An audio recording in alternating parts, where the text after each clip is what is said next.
Okay, so we are live on YouTube. We're playing, continuing our campaign using Astonishing Swordsmen and Sorcerers of Hyperborea. The group has been traveling for about 8 months or so. When last we left you, it was actually at a point where there was almost no darkness. Now you're getting about almost 3 hours of darkness a night. So that's probably good for those of you who can't sleep when the when it's too bright out. You've traveled on a caravan uh, all the ways from Zimbala to. I should show you the map. To hold on, let me share the screen. There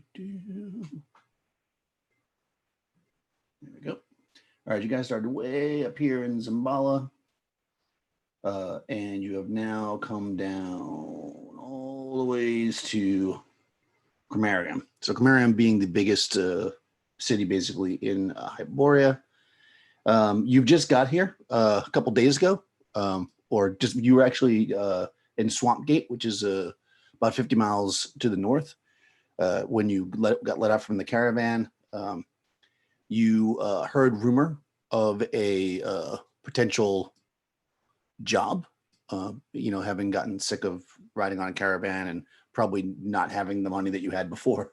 There is a wizard who is in Cromarium by the name of Vul, who is seeking essentially henchmen or guards for a journey to the Diamond Desert to recover, hopefully, some diamonds, some green diamonds, which are probably known to those who have any kind of spell casting. So basically nobody. Well, maybe the bard knows a little bit. They're known to be kind of mystical. They're not seen that often. It was told that they were used in by the Amazonians and the Atlanteans at one point in the far past, for various types of experiments and such. So wizards often seek them. They're very rare. So he's seeking a group of adventurers to come with him. He has a boat leaving. So I should probably say this is the 27th day of the 8th year. I'm sorry, of the 8th month. So you are. No, I'm sorry. This is the 27th day of the first month of the 8th year. So you've come into a new year. You are. You're in quite climate change. It's about 25 degrees and foggy as you come into Cromarium and find an establishment that you had heard of as a good spot to warm the bones, to have a drink, and to meet with Vul, a tavern.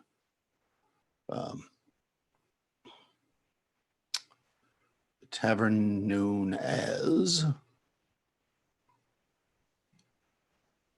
of course, I lost my note as soon as I was looking for it. The Silvery Eel. So you guys are in the Silvery Eel, having some drinks, waiting on this wizard who will show up anytime now. And with your gold, he's promised you through messenger a hefty sum of gold up front, and then more so upon your return, safely, of course, back to Cromarium. So I'll go down the list. You can give us a little bit about your character, maybe what you've been doing, etc., and we will go from there. Crystal. Over the past few months, Cassian has sort of been going from town to town, getting better, doing his Purloiner stuff, praying from Temple of Rel to Temple of Rel, giving generously to Rel. And has just basically been trying to, hone his skills and, become the best kind of forerunner that he can possibly be. He has changed his looks up a little bit, having grown out a little goatee, and has started styling his hair a little bit differently.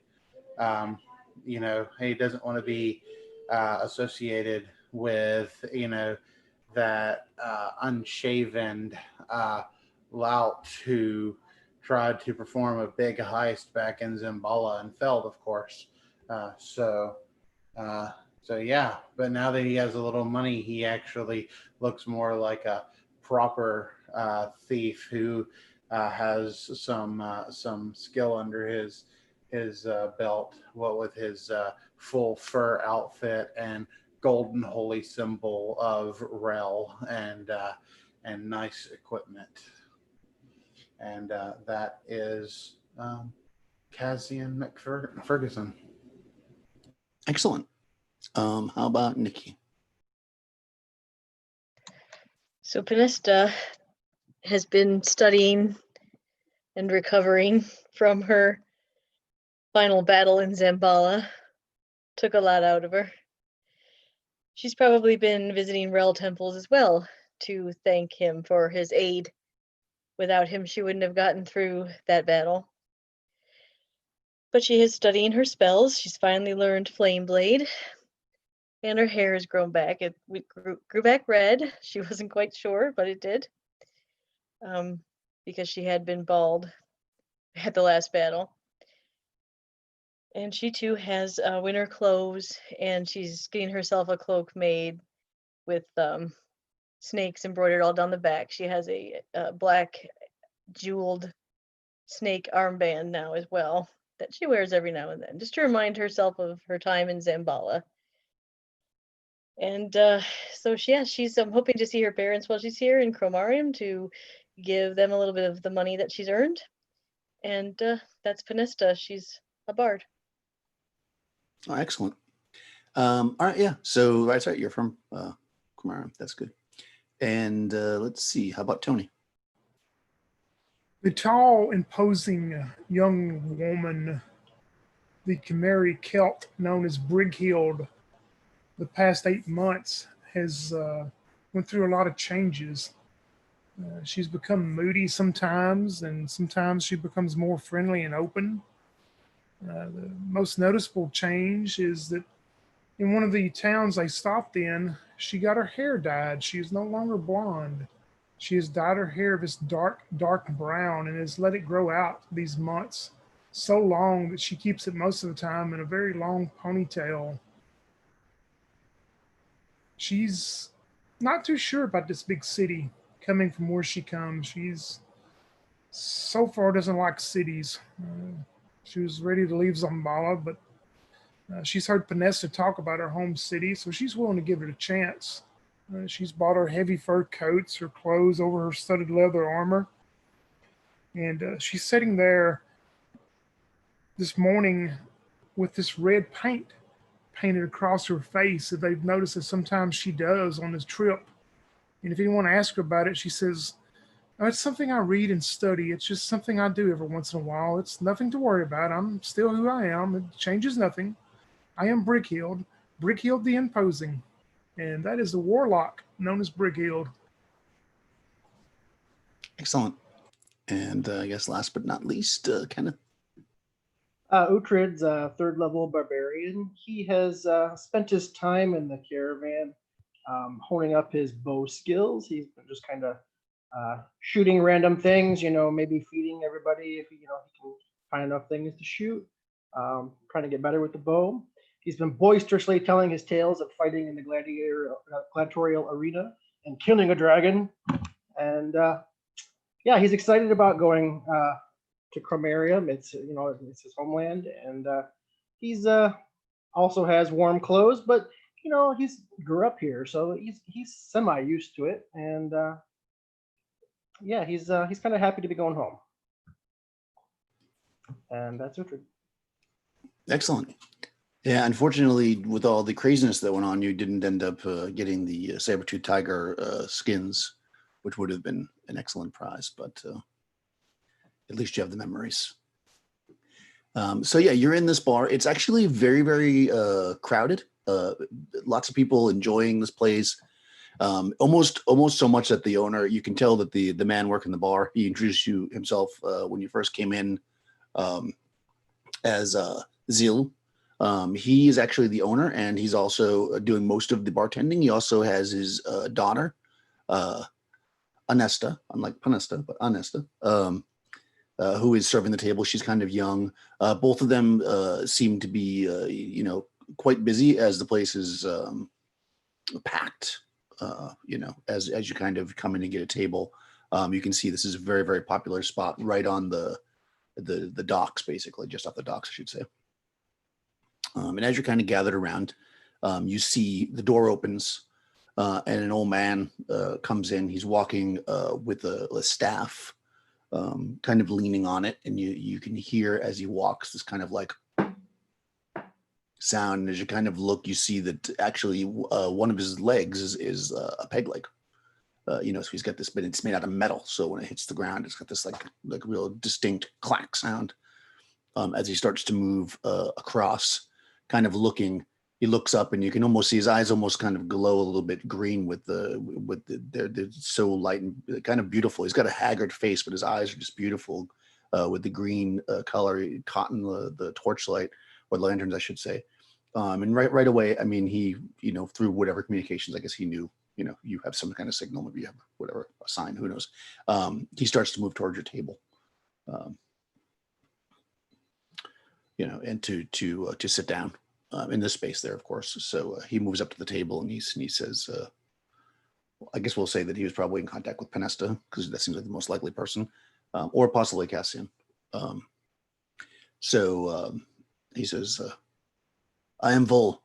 I assume you are those who may accompany me. We are indeed. A pleasure, Vol.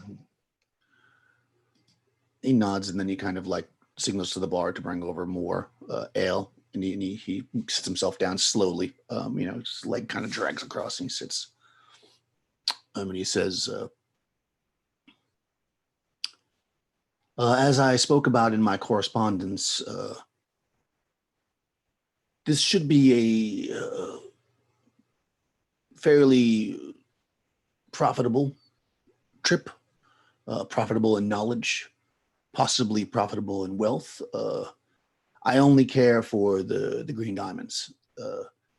If we find anything else in the location,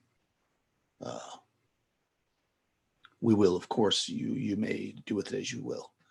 As you know, pirates and Vikings often had much, much treasure.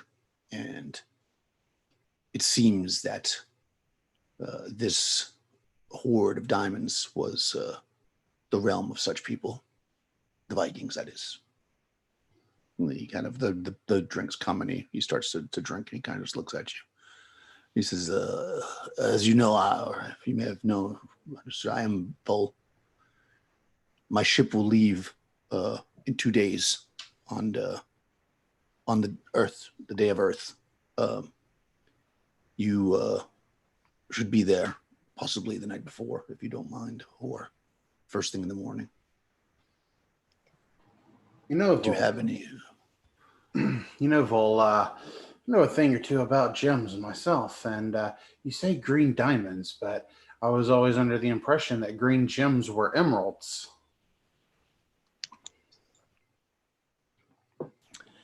Yes, that is what it makes this very rare. They are diamonds imbued with the spirits of the earth. So they say. I've only seen a few in my life. I don't think I've ever seen one. You speak of knowledge and stuff. Will there be like books and scrolls and papers of maybe lore and arcane stuff, you think? This I do not know. From what legends say, the Viking longship, the Ghostship. Well, you've probably heard the story. Was sunk went into the desert to retrieve the cache of diamonds, and the river dried up around it. So beaching the boat. So anything on there, who knows what it could be? The only thing I know for sure, at least legends tell us, is that there will be green diamonds and other plunder from the pirates. This is some 500 or more years ago. Ah, you speak of the Ymir's serpent. Yes, indeed. How close will we be able to get to it on water then?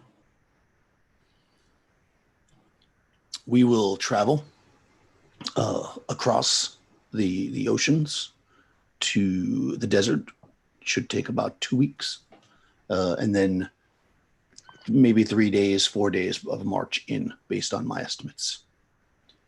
I have a device that allows me to track the path of the former river. We will follow it and retrieve the diamonds and anything else we find and come back as quickly as possible. The desert is not a place to just lollygag. No, it's not. Certainly not.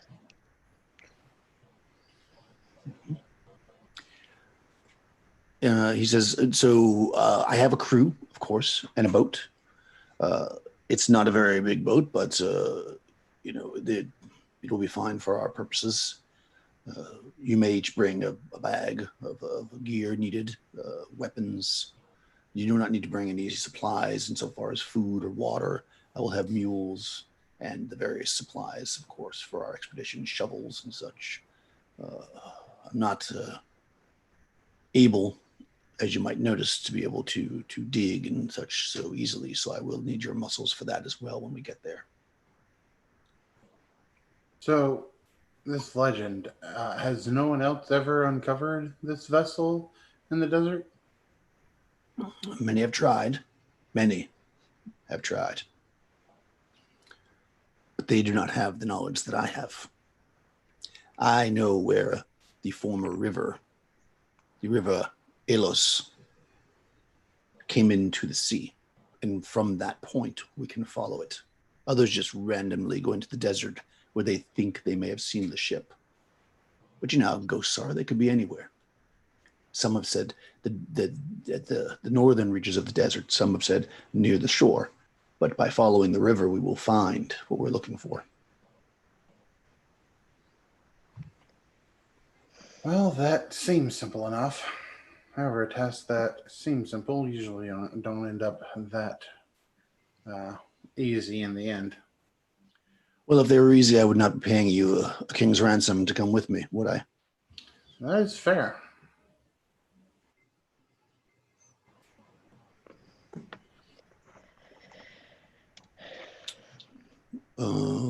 Any other questions for him in general?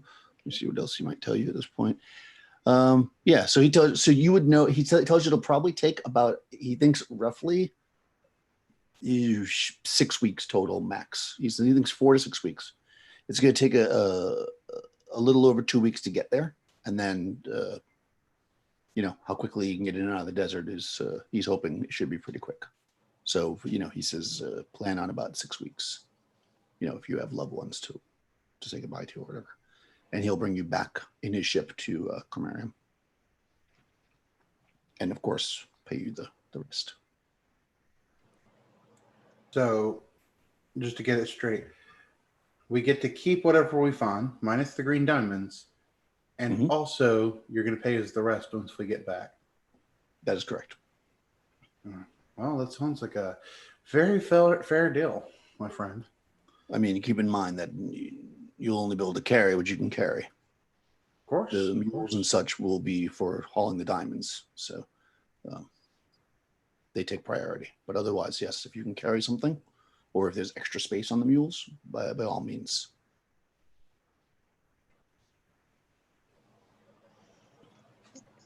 Sounds fair enough. Okay. You live here, right? For necessity, you probably don't need a place to stay. wherever you guys are staying, I guess you would probably tell him there's probably some like boarding house or whatever nearby. He tells you where the boat is. It's called the Desert Nomad.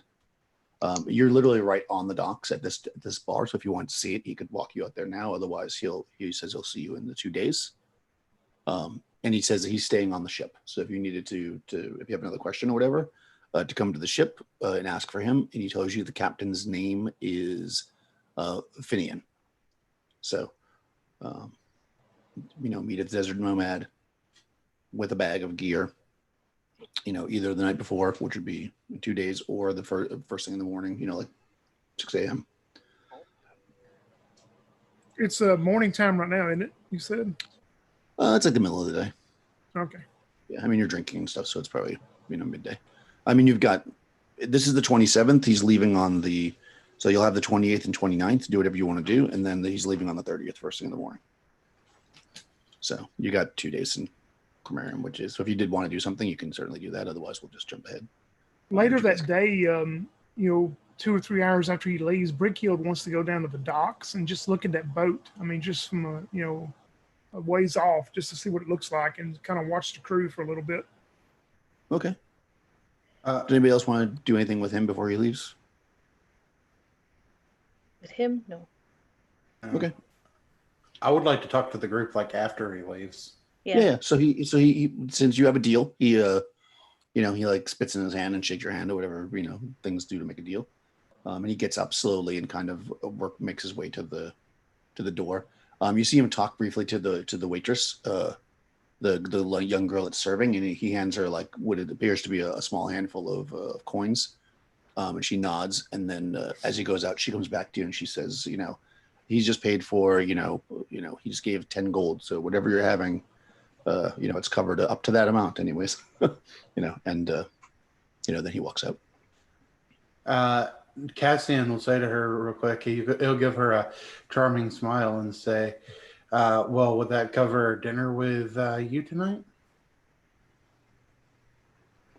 Well, I don't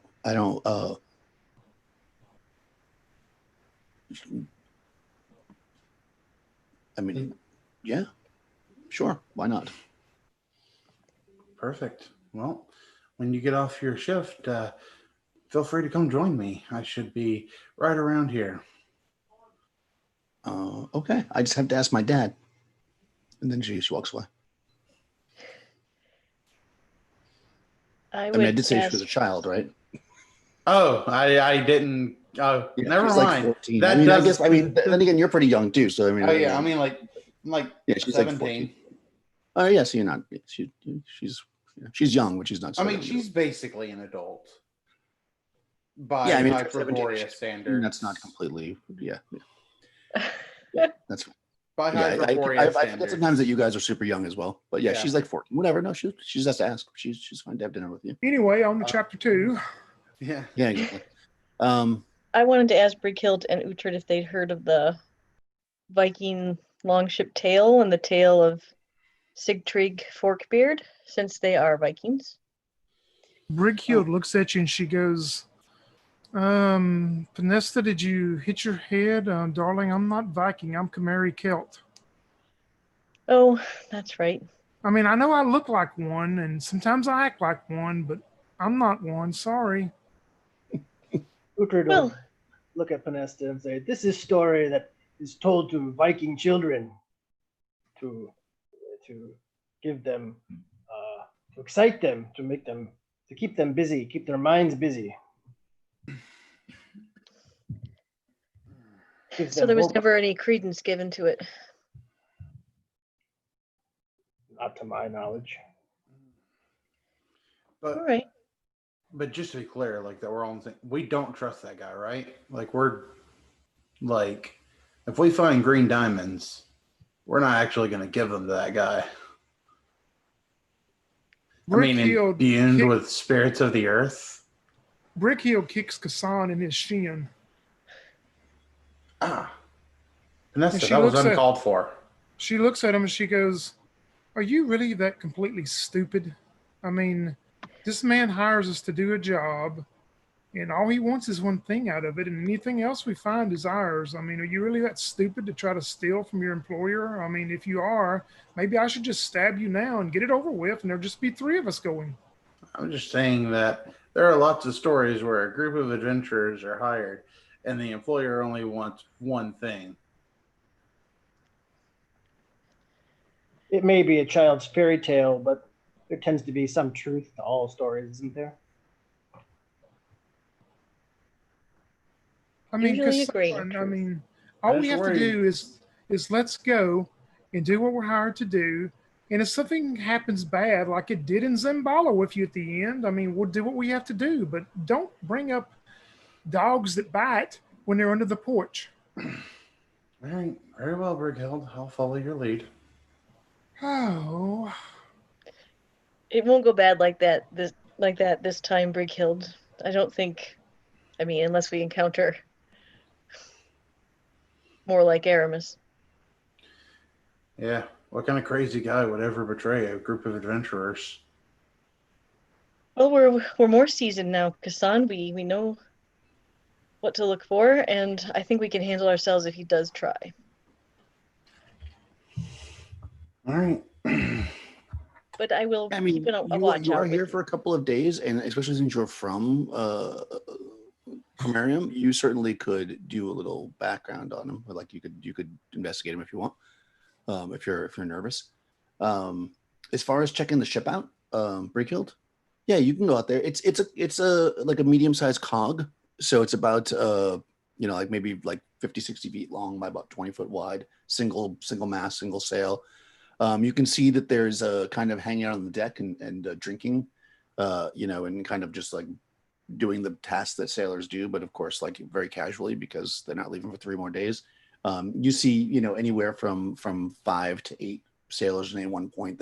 They go in like underneath. There's like a forecastle and an aft castle area, so they go in and out once in a while. You do see another guy come out and kind of. They all seem to be Celtic, more or less, or mixed Celtic. You see at one point another one gentleman come out and kind of give them orders and stuff. He's in leather armor.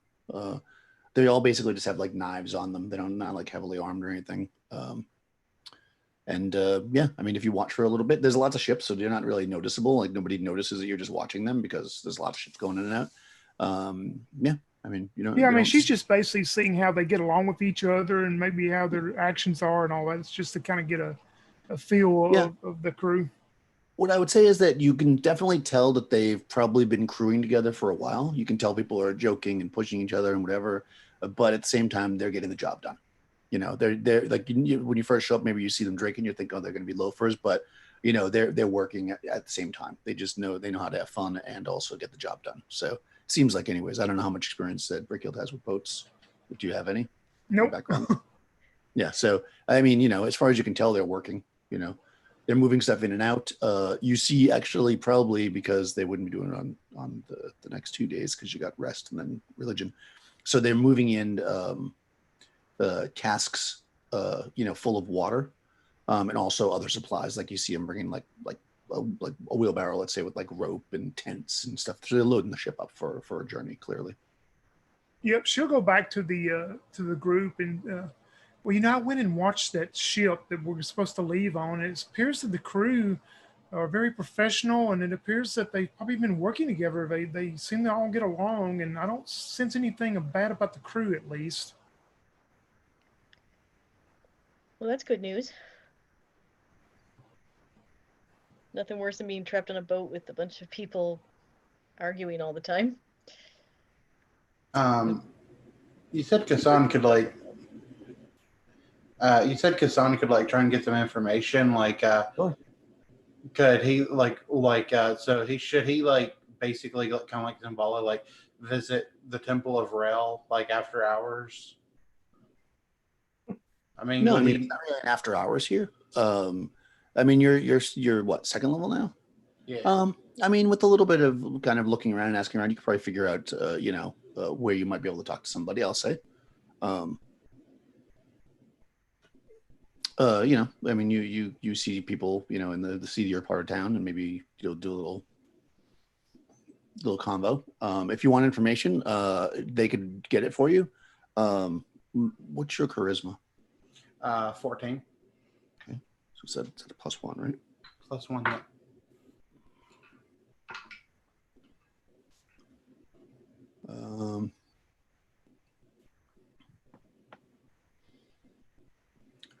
Yeah, I mean, they, you start talking to them and they say, oh, wow.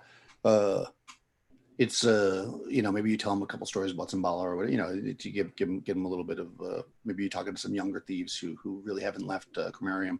They seem pretty interested in your stories and stuff. And they say, yeah, we could, send a couple people out to do a little asking around. We'll probably need a little bit of gold to grease the wheels, like maybe about 50 gold pieces. Oh. He'll take out 55 and put it down like a pouch with like 55 gold, let's say, and he'll put it in his hands and say, don't you spend all that in one place, and gives him kind of a wink.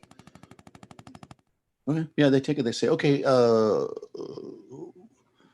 they give you the name of like a CD bar, and they're like, come by here tomorrow in the middle of the day. We'll hopefully have something for you by then.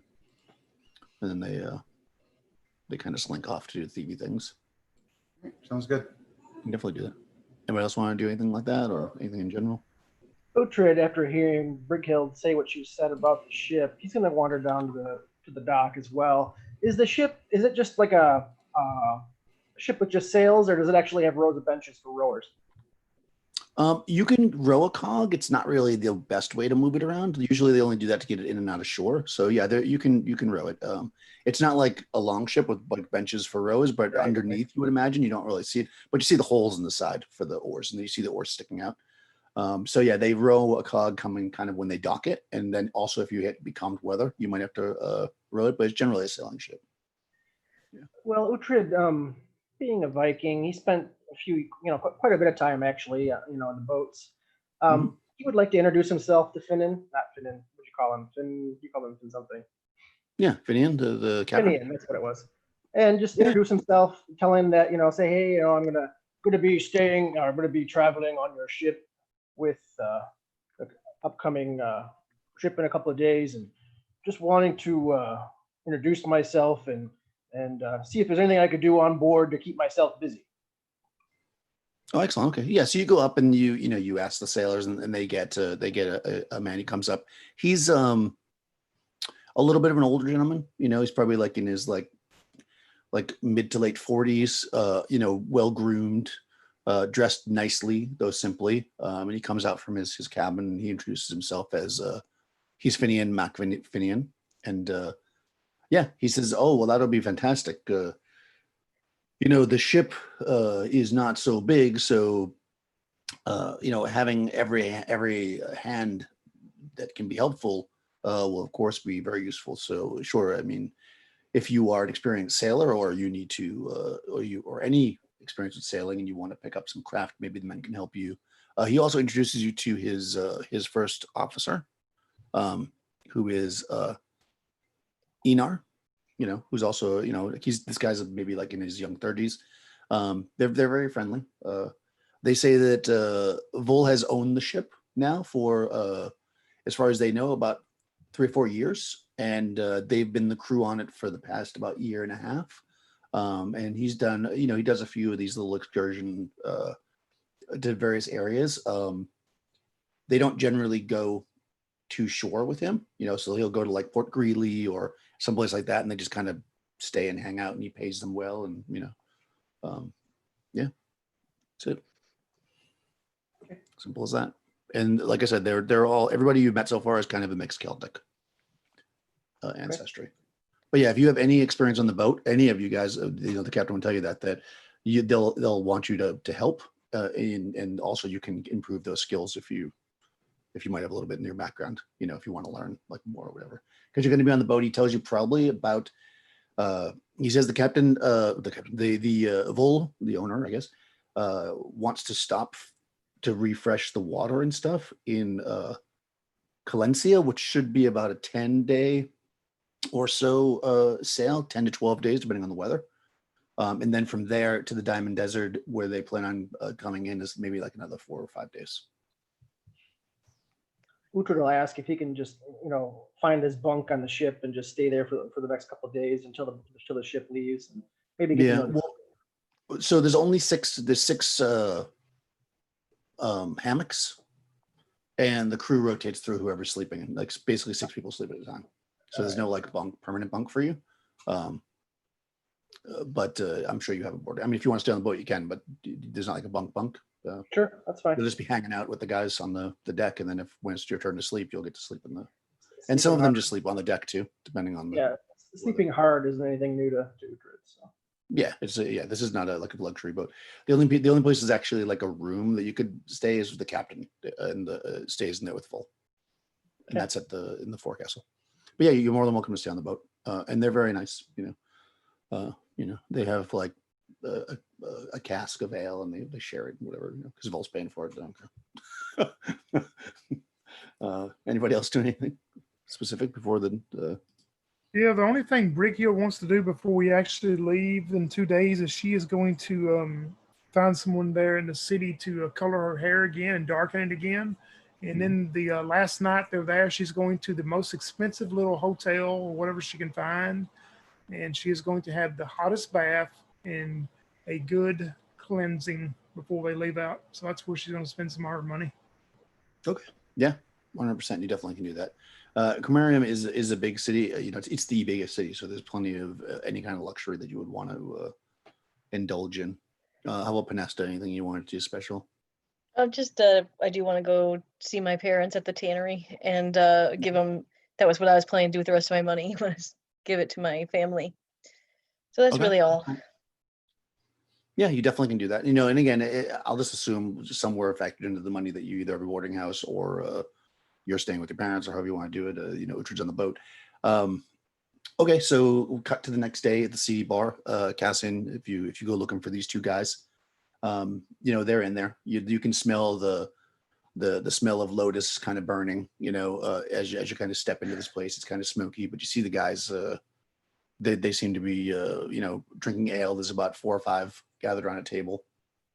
But you see the 2 guys you were talking to there. Yep, he'll walk up and nod to them. Yep, they motion for you to sit down. And they say,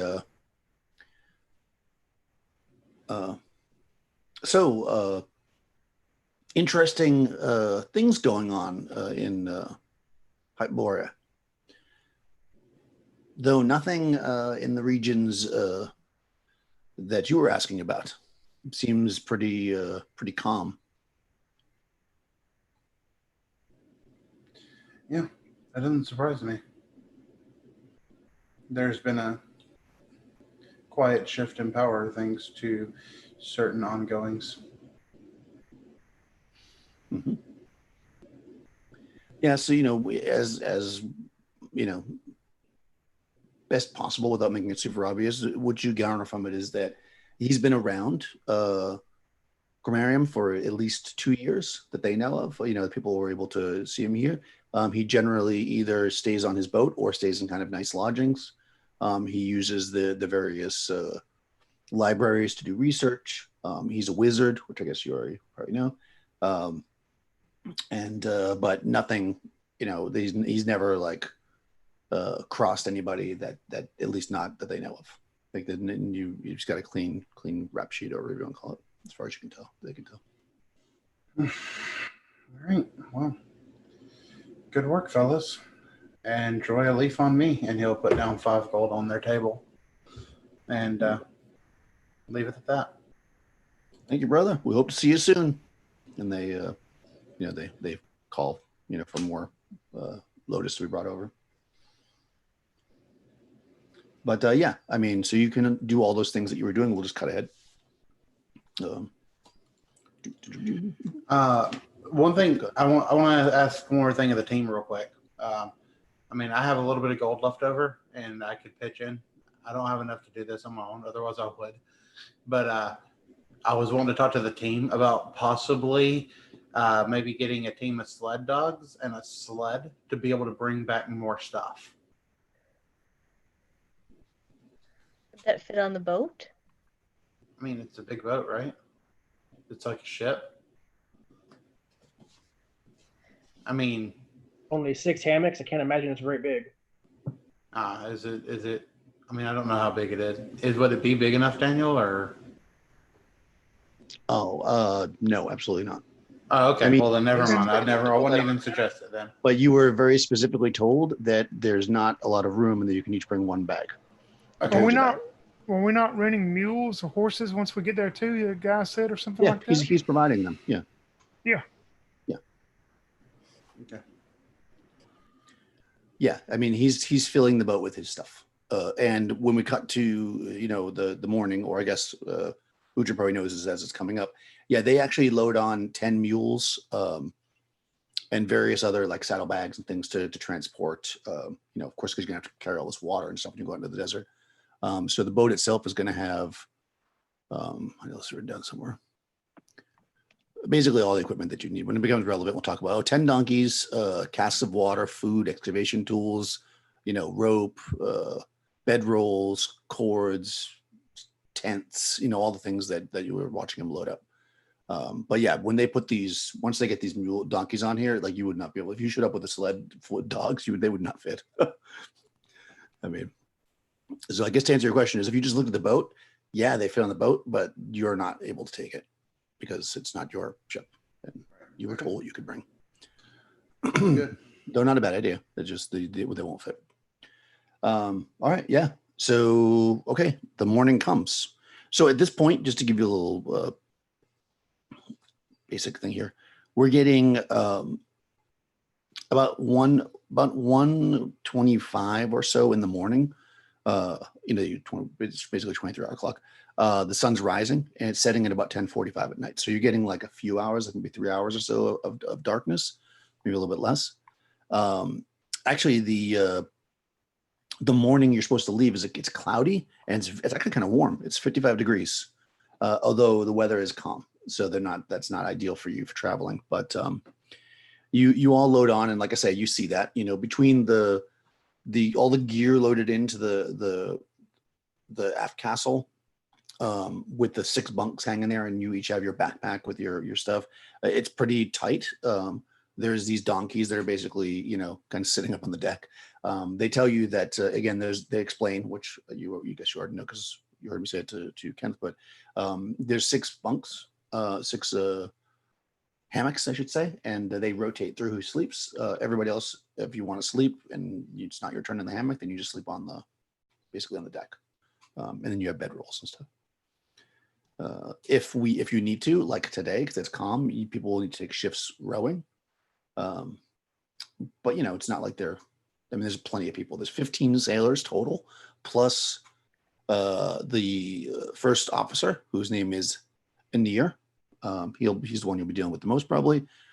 He's again like a guy in like his young 30s, and then the captain, who's in like his late 40s, is Finian MacFinian. He'll basically be steering the ship and such. So you get all loaded up onto this ship, and the forecastle. I'm sorry, you're in the forecastle. I said aft castle. The forecastle is where all the gear is. The aft castle is basically where which is the back, I guess, is where the room is that Vol will be staying, and the captain. They basically have like a room in there. Yeah, you're about to set sail. You see Vol's on the ship already when you get there. Well, I guess Udra Persam arrived the night before. He welcomes you. He shows you where to go. He says, it looks like we're in for some kind of calm weather. I've been watching the stars. Hopefully it won't take too much longer than I originally planned, but I don't see any major storms. So that's always good. He's got like a scope or whatever. He's looking at the stars. So though not right now because it's bright out. Yeah, I mean, you all settle in and off you go onto the boat. On the second day of the second month of the 8th year, you set off to sail out of I'll show you a little map here so we can get an idea.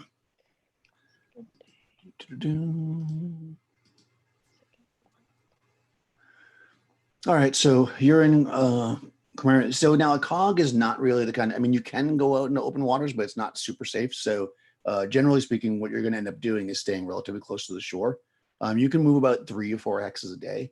So it's going to kind of come out from Khmer and kind of clear, then you're going to stay along. Like you'll see Port Greeley and stuff, but you won't go towards there. You're going to kind of go along the coast until you, not right away, of course, until you kind of reach these islands. Then you're going to cut through them essentially in a safe spot. And then he kind of explains this to you. Then you're going to go up the coast, avoiding the Isles of the Ape Men, like any smart person. And your first stop is going to be Calencia, where you will refill water and such. There's a settlement there. So let's see what happens. You're rowing. Did you want to interact with anybody, or if there's anything special you want to do, just let me know. Otherwise, I'm just going to. You're just traveling, so I'm not going to go crazy with the. A few rolls here. Okay. Yeah, the first night, first day, you take turns, when you need to on the oars, because it's becalmed for the most part. But it is warm and it's pretty nice, maybe especially if you haven't sailed a lot. And even if you have, you guys have been pretty much landlocked for the last, I don't know, a year almost, so it's probably pretty nice out on the water. It's kind of quiet. And the clouds are kind of drifting by, and it's pretty nice. Were you about to say something, Crystal? Or did I just hear that? All I wanted to say, like you were asking if we were going to do anything, and yep. I don't know if this is necessarily to role play out, but Cassian does have like some dice and like pamphlets and stuff like that, so he'll definitely like make friendly with the crew, like play some games of dice and stuff like that with them. Yeah, for sure. Yeah, I mean the crew is really nice. They all like, as Breakhill got the notion. When you start talking to them, the vast majority of them have been on the ship the whole time. That that has been the lieutenant, so about a year and a half. They've worked under this captain before. Again, these are things that I already kind of said, but I'll just go over again that you would learn from the crew. The ship itself is owned by Vol. It's his ship. He owns it right out, and he mostly uses it for these kind of, like, he doesn't trade with it. Like even though a cog is often a trade ship, he mostly uses it for these kind of exploration journeys for his science or magic or whatever you want to call it. That's primarily what he's using the ship for. Do you want to tell the story of the serpent, Pinesta being the bard, or do you want the old man to tell it?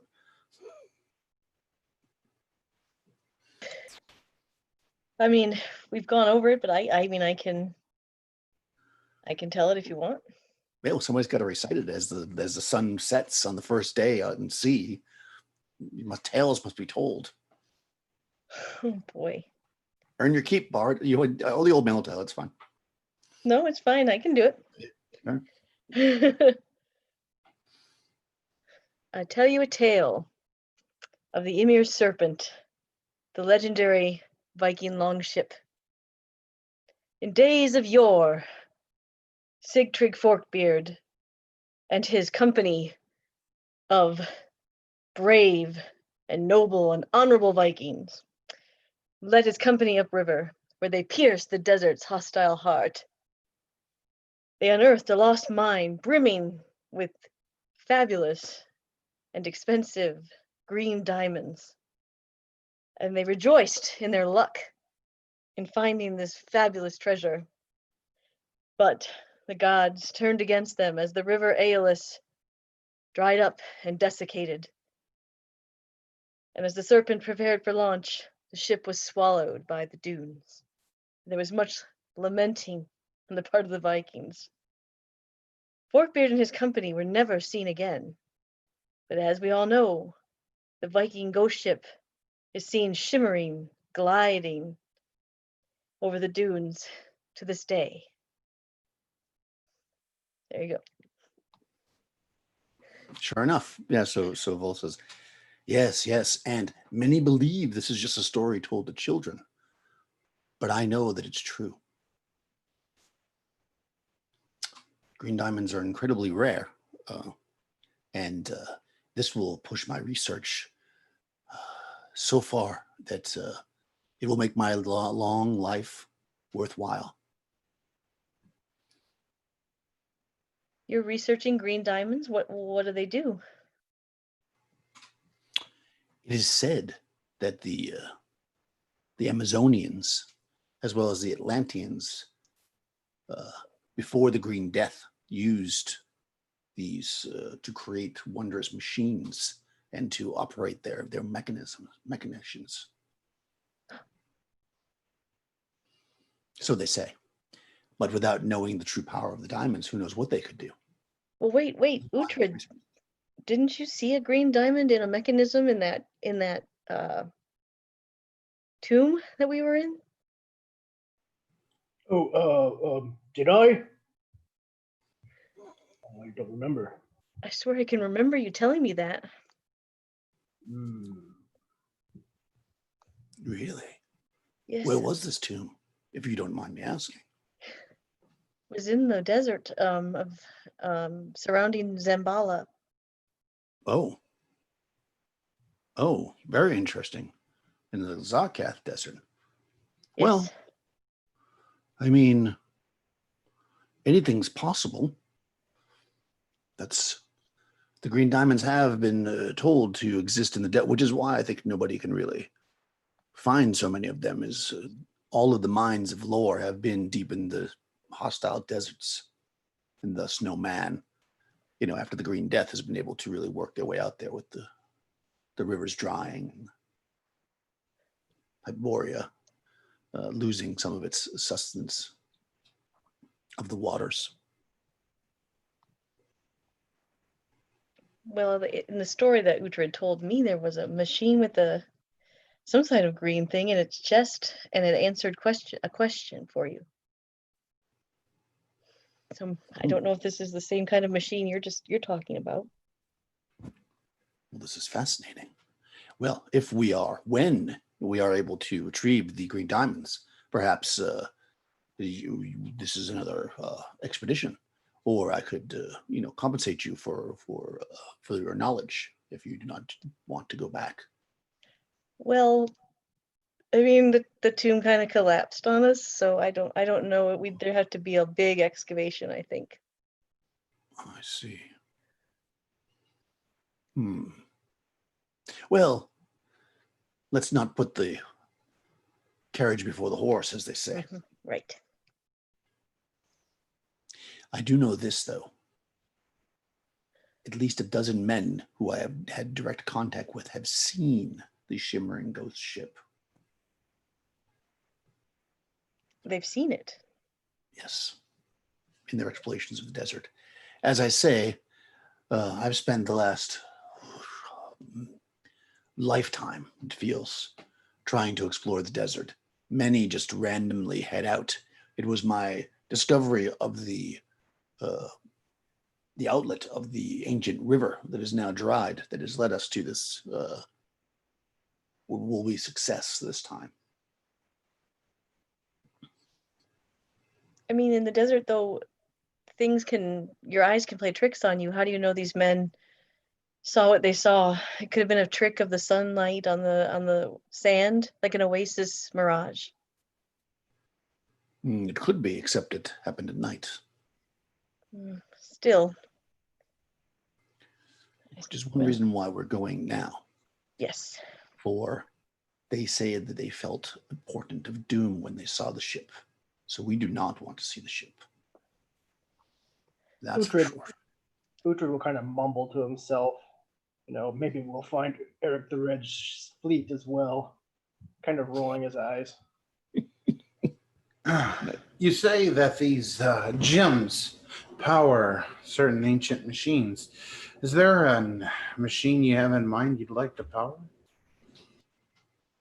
No, I do not have these machines. I wish I had the machines. But knowing the power of the diamonds could help us to understand some of the ancient writings of the Atlanteans that we have discovered, the various scholars across Hyperborea.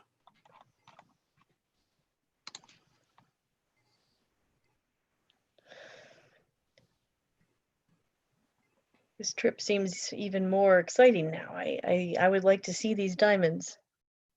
That's what his eyes kind of sparkle. Yeah. So it's a calm night. You all take shifts. Either you're sleeping on the deck. It's kind of warm this first night. So either you're sleeping out there or you're on a bunk or whatever. It doesn't really matter to me. The day goes by. The next day it wakes up to a bit of a chill. The waters are still calm, so people are. You guys are still gonna have to row. Take your shifts rowing. But luckily, there's enough of you that it's not like a huge task to do. But the frost is building up on the outside. It's only about 35 degrees. It's a bit of a slight wind, but still not enough to really get the sails going. I mean, they have the sails up, but the sails just giving you a little bit extra as you kind of travel deeper and deeper into the open sea, as you're kind of going around, heading towards the island chain of the Kitasan. By the Kitasan, the little island chain over there. So you guys are heading towards that still. Yeah. So another day passes. It's still becalmed, so you're kind of behind schedule. The lieutenant would tell you. He feels like this is you're adding every day that you're traveling on a calm is basically about half a day if you were actually sailing. So things are taking a little bit longer, but fear not, they have plenty of water. Even if the journey was to go longer, and if they're fearful, they will pull in at the Kitasan. Some villages there before they get to. You don't want to get too close to the Isle of the Ape Men. Nobody wants to go into the Isle of the Ape Men.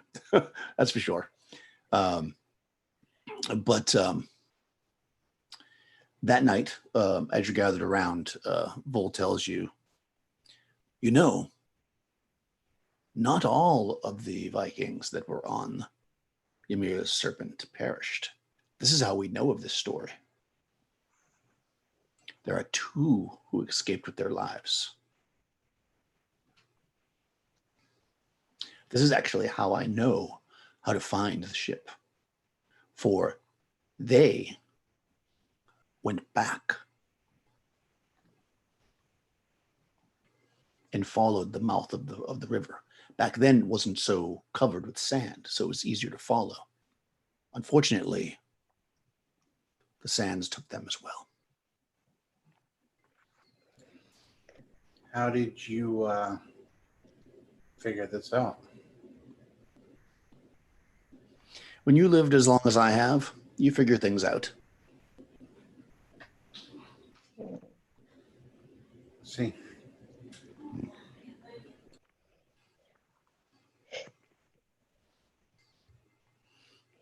Kind of looks at Jesus. I like you.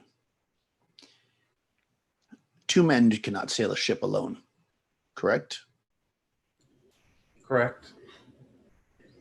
So if 2 men went into the desert and perished, what does that mean to you? Well, it means to me that the old saying holds true. 2 men can keep a secret if one of them are dead. Well, I don't know. I'm trying to just say the crew spoke. I don't know. They had okay. I don't know. I'm still halfway out of it. All right, that's fine. All right, yeah. So another becalmed day. Okay. You come into the next day. It's getting a little warmer. The waters are still calm. About halfway through the day, you probably actually. I'll just do it this way. Oh no. Okay, no, you don't notice until it's too late. You're on the ship and out of the water. Actually, you feel the ship almost stop, which is very discerning. Like you. Let's see. Everybody roll a d6, and if you roll a 1, you're on the oars. Otherwise, you're on deck. I'm gonna do that one. That way, I know where you guys are. There's only 2 places for you to be. Nope, 2. I'm on an oar. Deck. Okay, so you're all right. So just Cassian's on an oar. Okay. How about Uhtred? Yep. Okay. So the ship just stops. And you're not moving that fast, luckily. So maybe you're just thrown back a bit. But as you look, these large tentacles come up out of the water and start swinging around the ship, flailing at people. So you were actually surprised. So it's going to get an attack before anything. So if only one of you are on the oars, that means that the other. So that means there's another 9 guys. So there's 6 of them. Okay, so there's 6. There's the 3 of you plus 6 sailors up on deck. So that's 9. So I'll just roll d10. I'm going to make. Let's see. You're okay. So 1, 2, 3. Okay, and then you'll be 1, 2, 3, and then the rest of the dice. And then if I roll a 10, it's going to actually attack the ship itself. And there's a lot of tentacles. So it's going to take a second. Hold on a second. Okay. The ship and one of the sailors. Actually, I should roll d20 at the same time. Let me do it this way so it's more efficient. You're being attacked by a sea serpent. That's not obvious. Do this. D10. So this way we're even. So well, I already know what the first one did. The first one attacked the ship. Let me just see if it hits. And the second one attacked the guy. Oh, misses the ship, I think. Let me just quickly check its stats. Sea serpent. You guys can swim, right? I grew up in a port town. I'm assuming I can. Everybody can swim. You can automatically swim unless for some reason that you wouldn't be able to. How many hit dice is this thing? I swam to shore in the beginning of this whole thing, so. Yeah, that's right. Okay. So it needs to hit the ship. Oh God, no! Yeah, it hit the ship big time. And the other one hit the dude for sure as well. That hit armor cost -3. Okay, so the ship gets hit and the dude gets hit. Let me just grab my piece of paper so I can keep track of this. Ship, dude. Then miss. This is a random dude. The 11 is. Oh, it gets the ship as well. So 2 hits on the ship. Oh, that's not good, guys. That's 4 of the arms. Stranded on the Isle of the. Man. 3. Oh, this is even worse. Because that's one of you guys. 1, 2, 3. It's Uhtred. Uhtred, you get hit. Oh no, both times. And one of them is a 20. So Uhtred gets 2 tentacles on you, possibly. What's your AC again? Let's see. 4 and 3. Is it better than 0? Because it's an AC 0. It is, right? It's 4 and 3. 4, 3. Okay, So yes. it's You get higher hit than twice. 0. Yeah, you get whacked twice. I'm just going to do all the attacks first, and I'll deal with this. So Uhtred twice, and one of them is a crit. And then the last ones, 6 are 2 of the sailors, and I think it actually hit both of them too. Wow, this thing can really hit. Oh, actually, maybe not. You might not hit them both. Regular sailor is. Oh yeah, no, he's not here. They don't have any armor on, so yeah, it definitely hit him.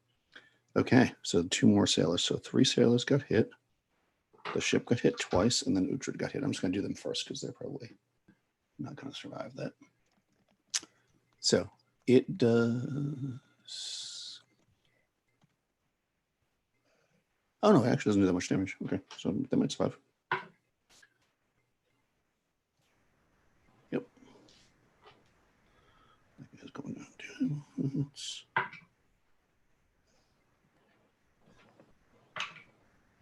Oh, okay.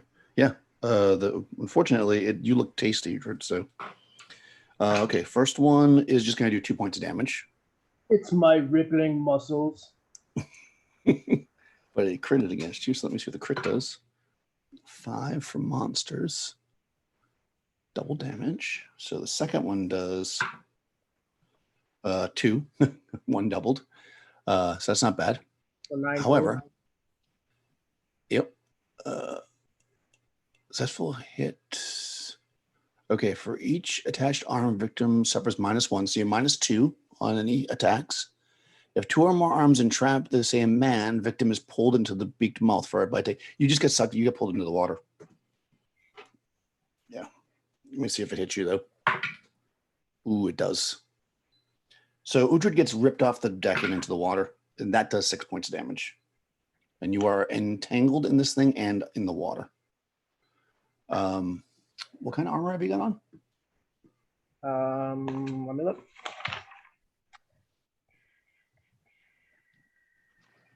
Studded armor is what it shows. Studded? Okay. So Oh, light no, armor. That's, chainmail. Chainmail. I'm wearing chainmail. oh, you're wearing chainmail. Oh, that's not good. But you should know though that you're I'm actually chainmail. not If you sure. I'm actually not sure if I'm wearing it, or if I was carrying it. yeah, you're probably not wearing the chainmail. I wouldn't think No, on I the think I deck. took it off at one of those guards way back when. I don't think I ever sold it or anything. So I think I'm just carrying it. So I'm wearing studded armor. That's what I'm wearing. Okay. Okay. Perfect. Okay, so that's light armor. So just roll a d20 and don't get a 1. 6. Okay, good. Yeah. So you're not drowning yet. Yeah. Okay. So that was a surprise round. So what's everybody doing? You're in the water. So I'm just going to go through quickly. Castlin, you're on an oar. Oh, the ship got hit twice too. Hold on a second. I got to do damage to the ship. Nope. And okay, yeah, the ship is going to take that one of the whacks against the ship caused a little bit of damage, but the other one was just like a whack. But it is holding the ship now, kind of crushing it. So I'm just going to go through, just give a quick action, and then we'll roll initiative. Cassian, what's your plan? You're on an oar. Casson will. Casson will go ahead, grab his stuff, and begin to head up towards the deck. Okay. Yeah, you're only just like slightly recessed, so it's easy for you to just jump up. You're basically in like this cargo part on the bar. Okay, how about Panesta? You're up on the deck when you see Uhtred get ripped off the side. No You idea. look very yummy. Spell. Okay, Breakhold.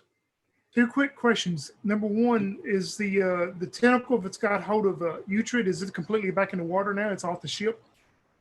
Yes, 2 of them wrapped around Uhtred and went into the ship, and it kind of stuck its face up because it's all wrapped around the ship. It's got a beaked face. It pulled Uhtred down and jammed him into the beak of the thing as it bit it. So it's All yeah, right. it's basically off And, the ship in the water. Also, are there like any javelins or harpoons or anything on this boat we would have noticed? Sure. We'll say there's a harpoon. Yeah, I'm going to use range then. I'm going to grab a harpoon or something and attack it with that. Okay, yeah, that makes sense. It doesn't say there's harpoons, but I can't imagine you ever shipping no harpoons. That would be silly. Okay, cool. So Uhtred, since you are in the most dire situation, go ahead and roll initiative. It got a 3. We can't understand you. 2. Okay. 2. Okay. All right. So it's going to automatically do damage against you first. 1 point and 3 points. Uhtred. And also against the ship. I'm just going to do the automatic damage first. Okay. No damage against the ship, thankfully. That is actually 4 of its 8 tentacles. So the other 4, again, they're just flailing around. So I'm just going to roll randomly to see who they attack.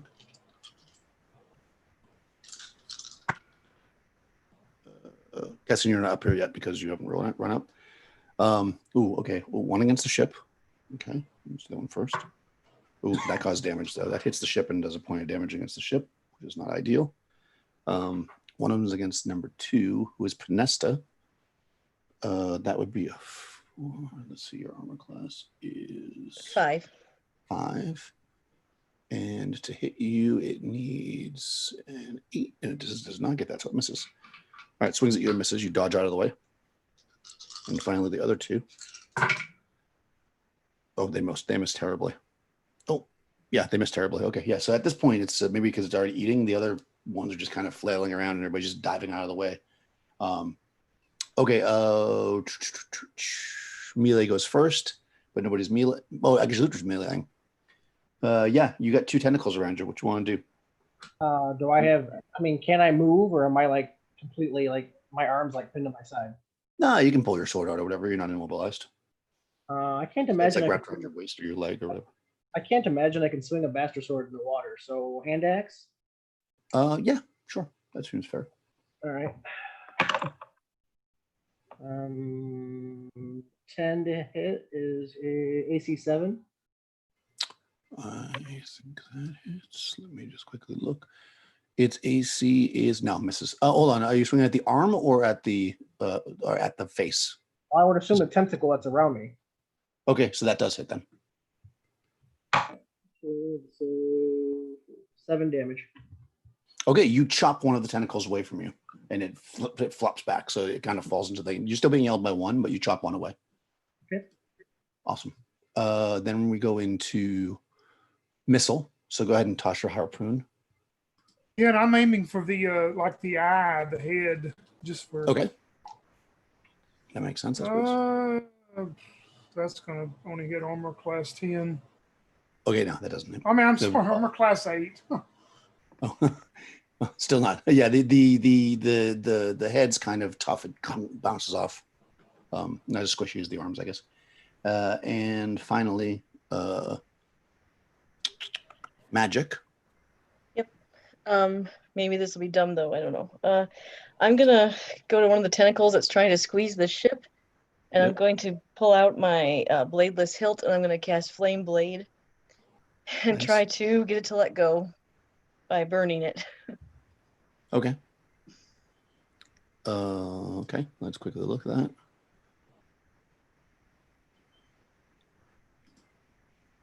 Blade. Might be the only time So I while can you see have it.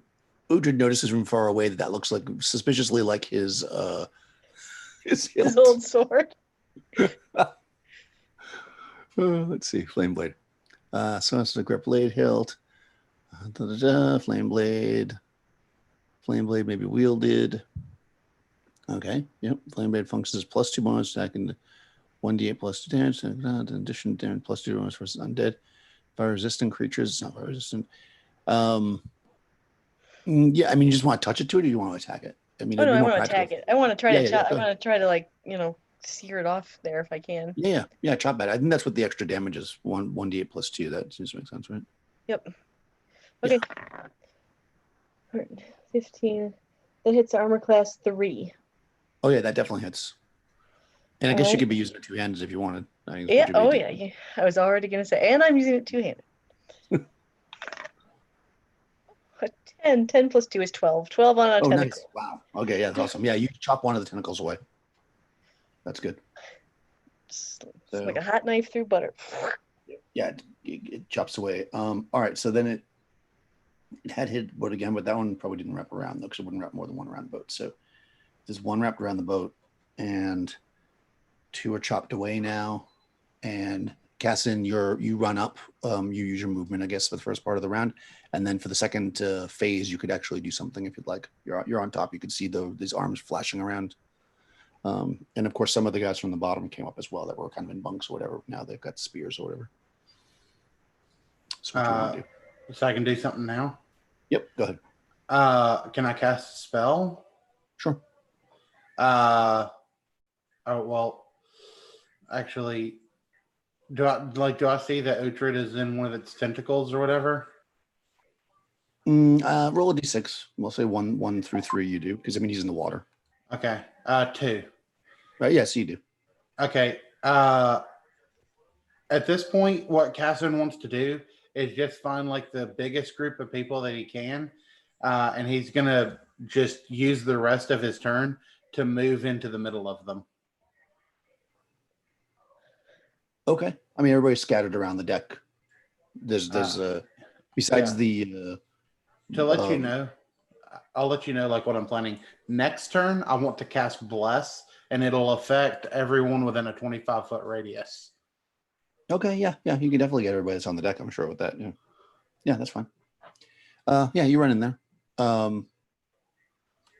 People are scattered, but the deck itself is pretty big, so I'd say you probably get you got the crew except for Uhtred, and plus the other 6 guys up there, and then 3 more just ran up. So there's a ton of people up there.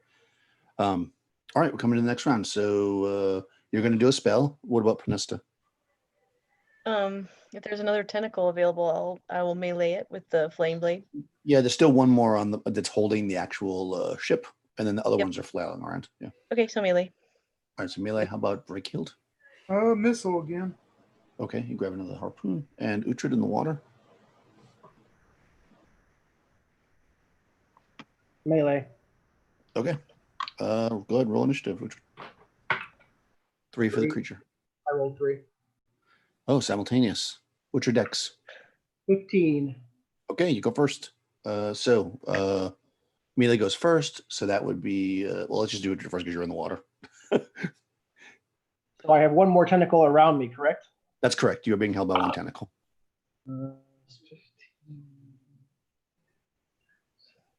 AC 0. Oh yeah.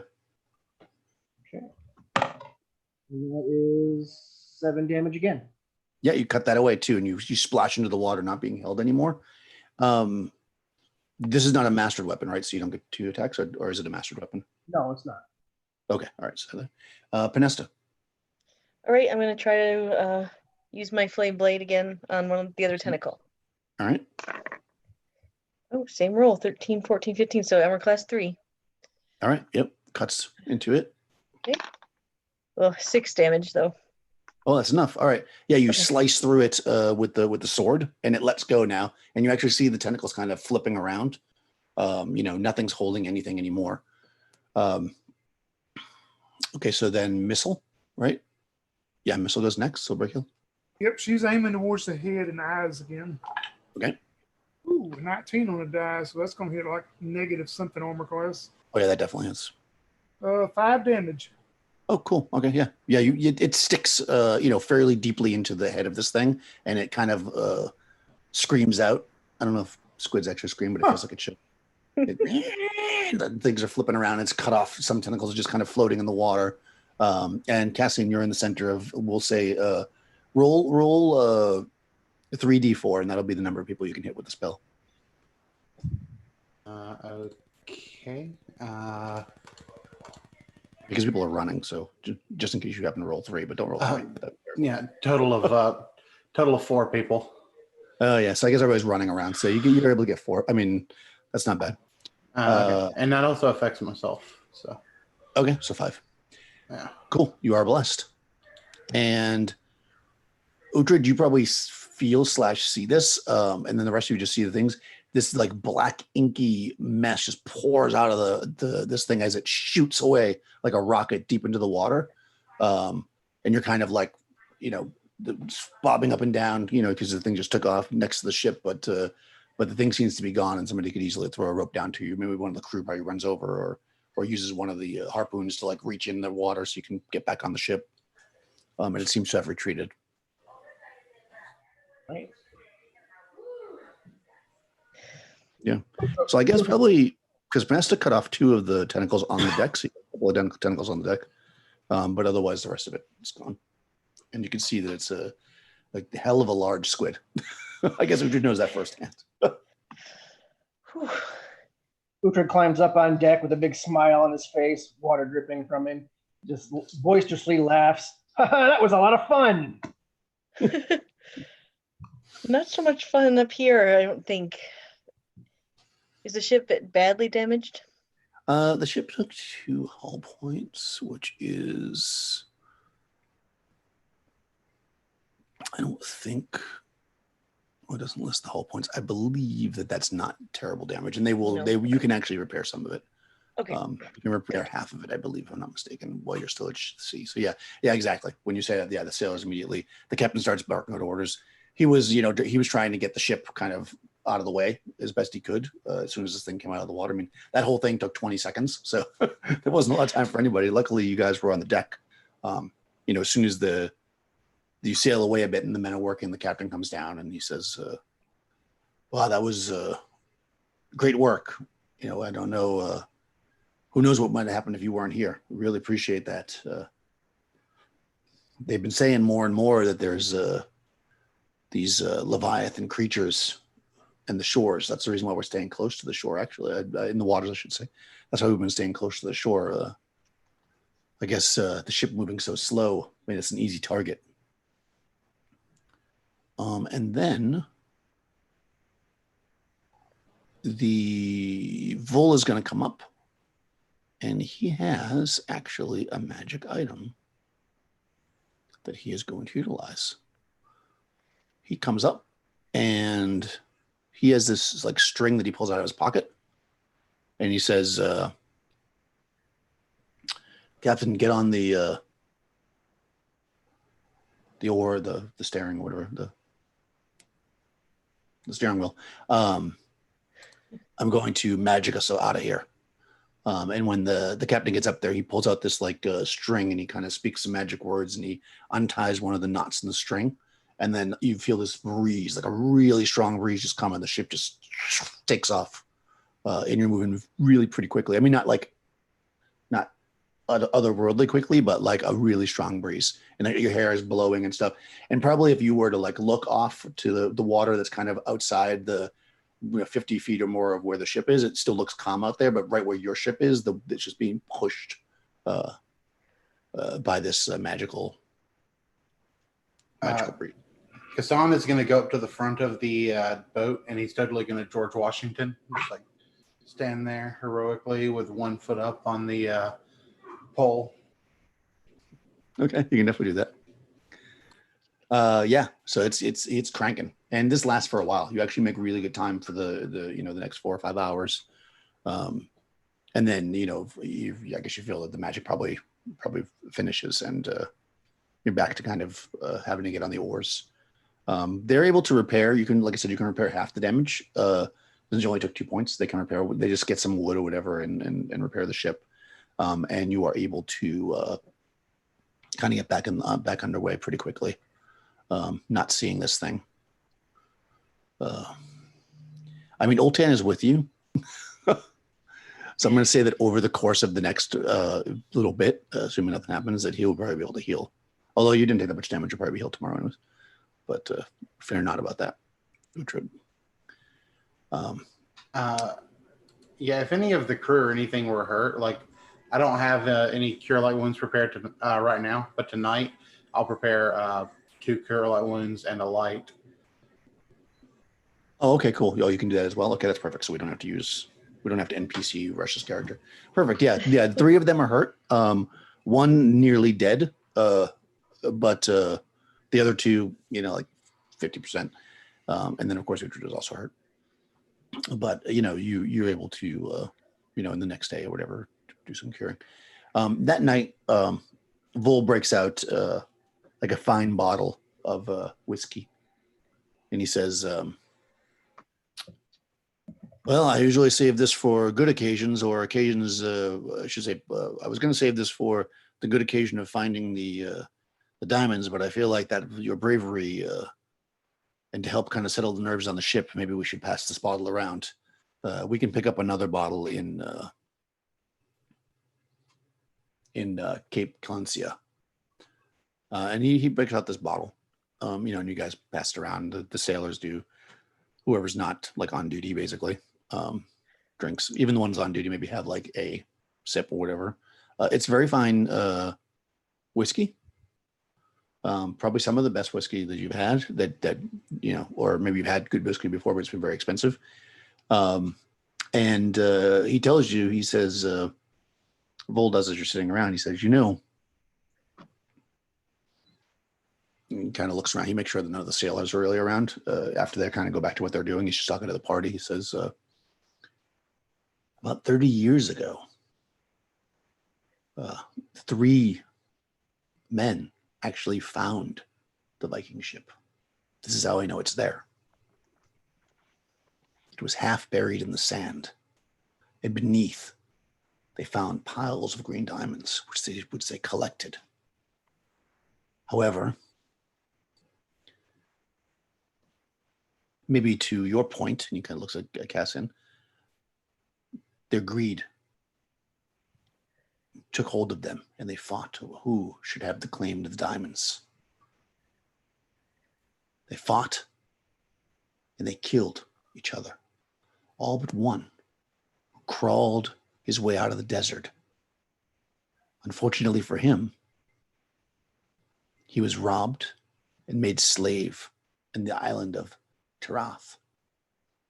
Eventually, some 5 years ago, he escaped and came to live his last few years in Cromarium. And that is where I met him. And he told me this tale. So we will find the diamonds. And as you see, and he kind of waves to the 10 donkeys that he has, We will not have to worry about leaving any there. We will get them all. Interesting. Well, we should be careful. Maybe it was not these men's greed that caused them to turn on each other.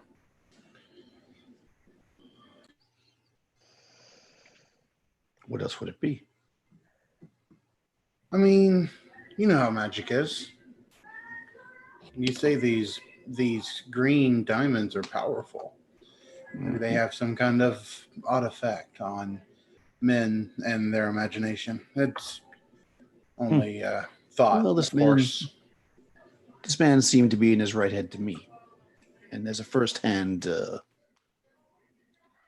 witness, I can only take his word. Though, as you say, he was no magic wielder. He was just a simple adventurer. Well, may we be the ones to recover these diamonds and bring them back. Oh, we will be. Did he speak of any other things that his party found besides these diamonds? Unfortunately not. They saw the diamonds, which is what they came for, and there were so many that they didn't bother to look for anything else. They, being unprepared, with only camels between them, were able to take a saddlebag each, that's what he said, of the rocks, but nothing else. Though the ship is still intact, though buried. It's intact. Well, I mean, as intact as it can be from laying in the desert for 500 years.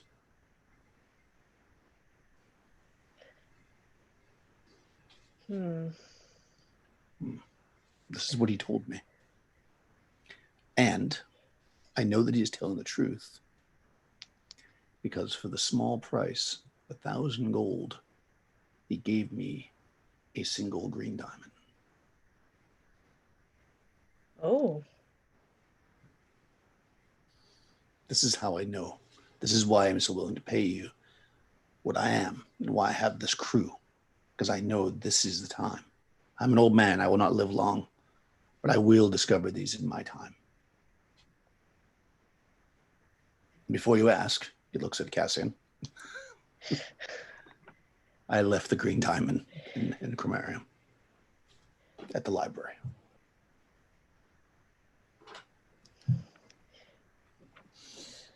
Were you able to do any research on it? Were you able to tell any of its properties?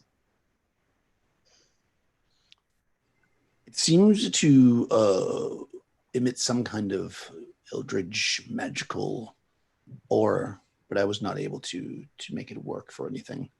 To be honest, I just found this. This has been only several months. When I put my call out for you, was pretty much once I knew I had the diamond. He told me his story. Then I had to confirm it. And then, of course, he didn't want to give me the diamond or show it to me because he probably suspected, again, he side-eyes Cassian, treachery until I came with assurances. And then once I knew that these were indeed the true diamonds, I immediately put out word to you and was lucky that you responded so quickly. Clearly, I have hired the right people for this, for you handled that Leviathan with ease. I think you've hired the right people. You know, I killed a dragon once. Oh, God. Oh, a dragon. That's impressive. Yeah, it was a monster. Yes, well, I've heard dragons are monsters. So I thought they were of another world. Are you sure it was not a demon? Nope, definitely a dragon. Hmm. Pinesta saw it. Oh, yes. Hmm. Mighty dragon. And I look at Vol and be like mouthing, it was a crocodile. Ah, yes. Dragons are quite fearsome. That's right. Well Yep. done. Well, now it seems you have escaped from the clutches of a Leviathan as well. Someday somebody's going to write stories about me. Maybe Finesta. Maybe.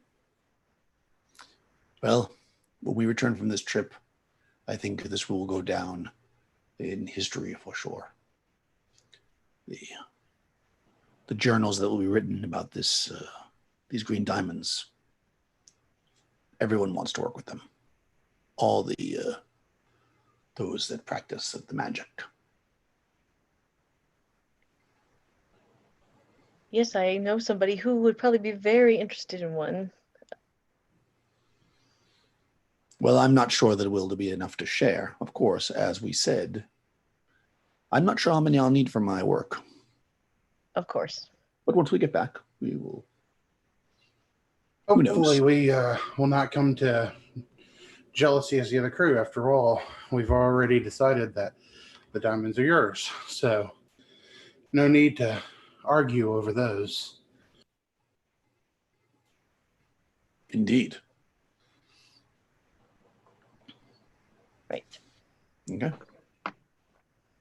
So, you actually get the next few days are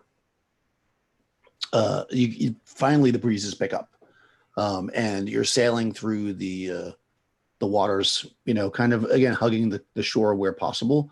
When you come near the island of the ape men, the captain kind of brings it out a bit.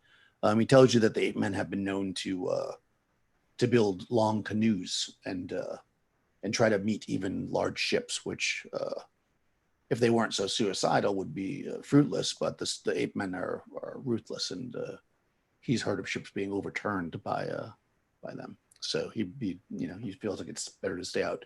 And he gives a spyglass to the lieutenant, who kind of watches the shoreline as you guys move through the waters near the Isle of the Ape Men. And you do actually come. You're going to have to kind of pinch it in close to it. I'll show you on the map. I mean, each one of these squares is 24 miles, so it's not like you're super close, but you kind of skirting the outside of it, and then, but in this interior part, you're going to end up at Clencia, that you're going to have to be within about 12 miles of the island, so that makes him a little bit nervous, but fortunately, you are able to do that without any kind of issues. And as you start to kind of move in, getting closer, Vol, the night before, Vol kind of pulls you to the side and he says, since we've had issues with the weather, I'm going to need to do some study of the stars for the next few days. We're going to park the ship out here in the water, off the coast, and also repair the bit of hull that needs to be repaired. I need you to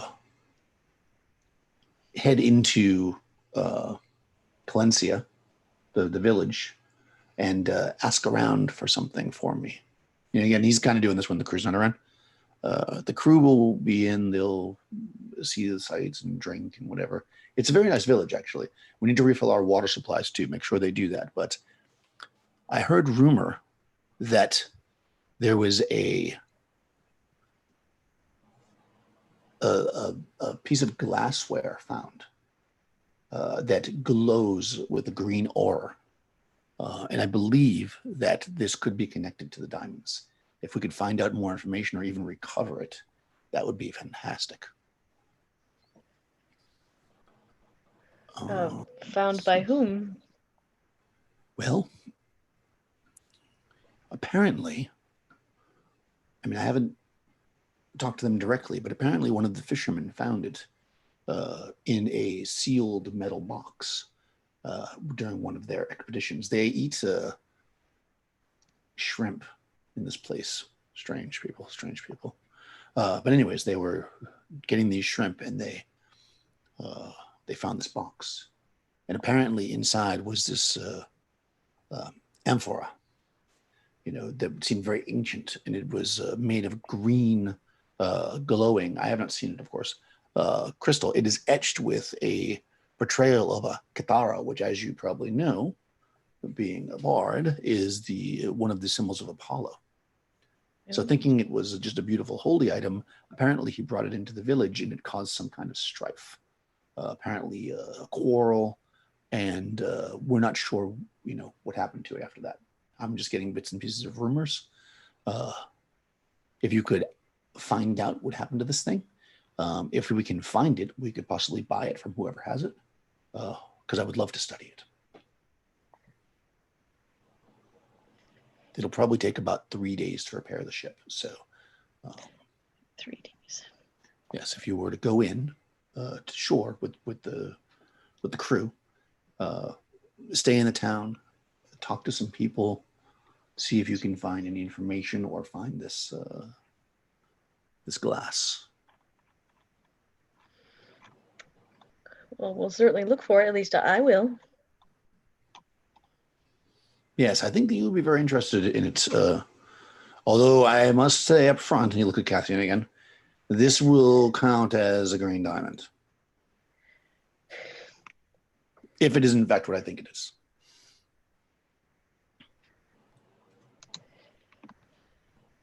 So you think the amphora is made from the green diamond? Yes. Well, yep. This is what I believe. All right. Yes. Got it. All right. Yes. Yes. Well, from what Cassian says, usually it takes a little bit of money to get, wheels greased and mouth talking.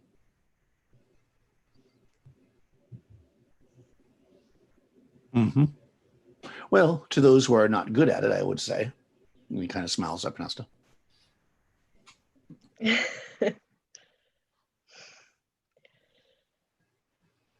I'm sure we could figure something out. But if we are going to buy this thing. Yes, of course. Yeah.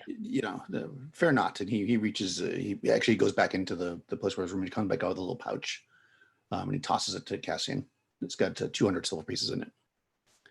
And he says, that should be plenty. Do not, I warn you, go into this place, as you kids like to call it, like a high roller. Or you know how port towns are. They will milk you for everything you have. But yes, if you can find it and make an agreeable price, of course I will pay. Cassian looks at his complete fur outfit. Well, I mean, you can be dressed nice, but I mean, just not throwing stuff around. So he gives you 200 silver pieces for anything like that. So basically, this is happening like the night before. So as you are kind of approaching the bay, I'll show you a little map here.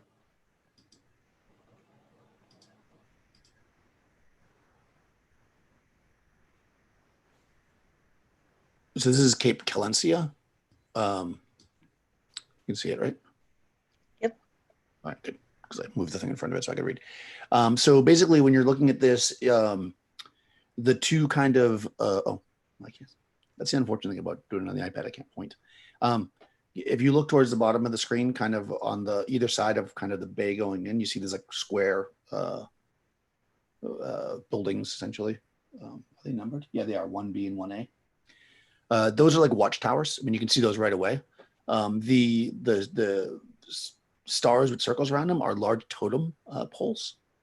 They go around the whole thing. And of course, you can see the villages are coming. But as you're kind of like, you're not quite at where you can see this yet. You can't see deep into it yet. Out of the bay comes this very long, like 30-foot long, like canoe, basically cut from a single large log. It's being rowed by 4 men, and sitting kind of, like 2 in front and 2 in back, and sitting kind of in the center are 6 men with spears and shields. And as they start rowing up to the boat, the captain, of course, comes forward. Vul goes underneath, and he says the captain will handle this, and he kind of goes underneath. The captain comes forward, and these people come up, and they basically, they ask what you're there for, and the captain says they need to make repairs and pick up more water, blah, blah. And being that you are coming in peace, they're fine with that. What they say though is that you cannot come into the town with large amounts of weapons and such. You got to come. I mean, you can wear a sword or whatever, but don't come in like you're raiding the place. And of course, most of the people on the ship just have like daggers on their waist, so that they're fine with that. But if anybody's carrying like 18 weapons, then you're going to really they're not going to be happy about that. I will give you the information that you would know about this. Certainly, Panesta would know, and also you'll kind of learn this from the captain, or maybe some of you know anyways. So let's see. The Forested Horn is peopled by mixed blood Picts. They don't associate anymore with the tribes of the Savage Boreal Coast or the pureblood Picts. So you would know actually from the situation you had before with that treasure map. That treasure map was actually in the Savage Boreal Coast, which is further up the island that is Hyperborea. Okay. And of course, the pureblood Picts are from Pickland. The village is built on 40-foot stilts, from which they remain ever vigilant against the 8 men. As I mentioned, there's an Isle of 8 Men over there. The people here in this area are expert weavers and rope makers. That's kind of what they're known for. They eat, things. They eat shrimp, which is not that common in Hyperborea, but they're very, very common here. It's one of their major kind of food sources. So people from all over kind of come to experiment it because shrimp are not in the place of Hyperborea. But they're generally hospitable as long as you don't come at them. But they certainly know how to defend themselves. You would know that. Let's see. So as you kind of come in, what you would see is, okay, so here we go. When foreigners arrive, a pair of watchtowers, you see those. A small war canoe, which I described to you, comes out to meet you. And like I said, the captain talks to them, so you don't really have to deal with them. And they they don't like Ixians, but nobody here is an Ixian, so that's not gonna be a problem. Yeah. What they do tell you is that the crew says they've got like a lifeboat that they'll bring. They only knows like 6 people, so they're going to make multiple trips in and out. Essentially, the town itself, as you can see it here, is basically raised up off the ground or the mud flats. During low tide, it's muddy down there, and during high tide, it's filled with water. And all the space in between the houses and stuff, you can walk around in there because that's basically like decking. The other decks that are like the sticking out decks, like you can see like there and there, those kind of float up and down with the water level. And they use like rope ladders to climb up and down. The main kind of visiting area, you'd come up on 5, basically right near 5 where that dock is right there. So the other things too that you would notice immediately is that you see all the totem poles going around the whole thing. So you actually, this map is marked very nicely. There's elevation. So that's basically cliffs going up onto the side. So basically this is a pretty, it's like a little cove surrounded by cliffs with the village kind of floating in the center. And yeah, anything else you could just ask people, I guess, but that's like the overview as you kind of come into this. I'll leave the map up just in case you want to ask anything, but yeah, you're totally fine to go into the main body of the town if you'd like. One of the soldiers that's a sailor, it's in your first, like you're going to be the first ones to go. The boat takes 6 people, so it's like literally you guys, which is 4 of you, right? And then 1 sailor, and then 1 sailor that's going to have to go back to get the rest of the people. The guy that's with you tells you that Babaca's place is where most people stay. So Babaca's place is like a small, like kind of a hostel, and also serves food. So that's like the cheap place to go to eat, and also it's a place to stay. And that is actually number 4 on the map. So it's like right near the area. So what's the plan? I know there's a lot. I know there's like a dump, but yeah. Is there like a tavern or a bar or something? Besides Babaca's, there's also the Sleepy Lantern Tavern, which is a bit more posh. That's number 7. What is that big building, number 12? 12 is Let's see. The Temple of Rel. No, 12. Oh, it's the rope walk. It's the largest business. So this sailor knows the town. He's been here before. It's basically where they braid ropes. Because that's like one of their main exports. They braid ropes, and also they make baskets. That's like their main stuff. Yeah. So yeah, that's basically the rope place. If you wanted to get rope or whatever, I mean, it's more, commercial, but you probably could get rope there if you want to just buy some rope from them. If you want some good rope. What else? I'll make it small. 18, just so you know, is I think that's actually the religious place. Let me just check to make sure. 18 is the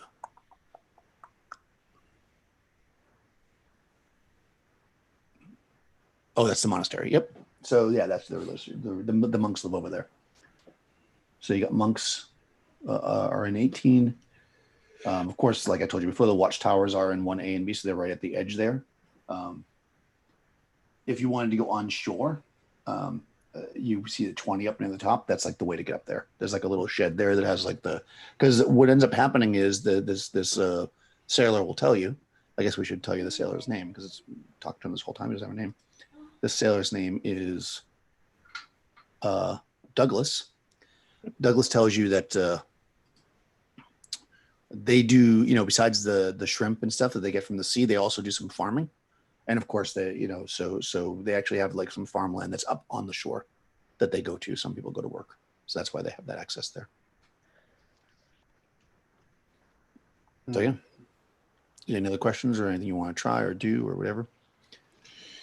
This guy's going to basically, this guy's basically going to go to, Douglas is going to go to where I said, the number 5. So if you wander around, then you need to ask somebody else. You want to ask him a question, you can go back there to meet him after. But no, not 5. Sorry, 5 is the distillery.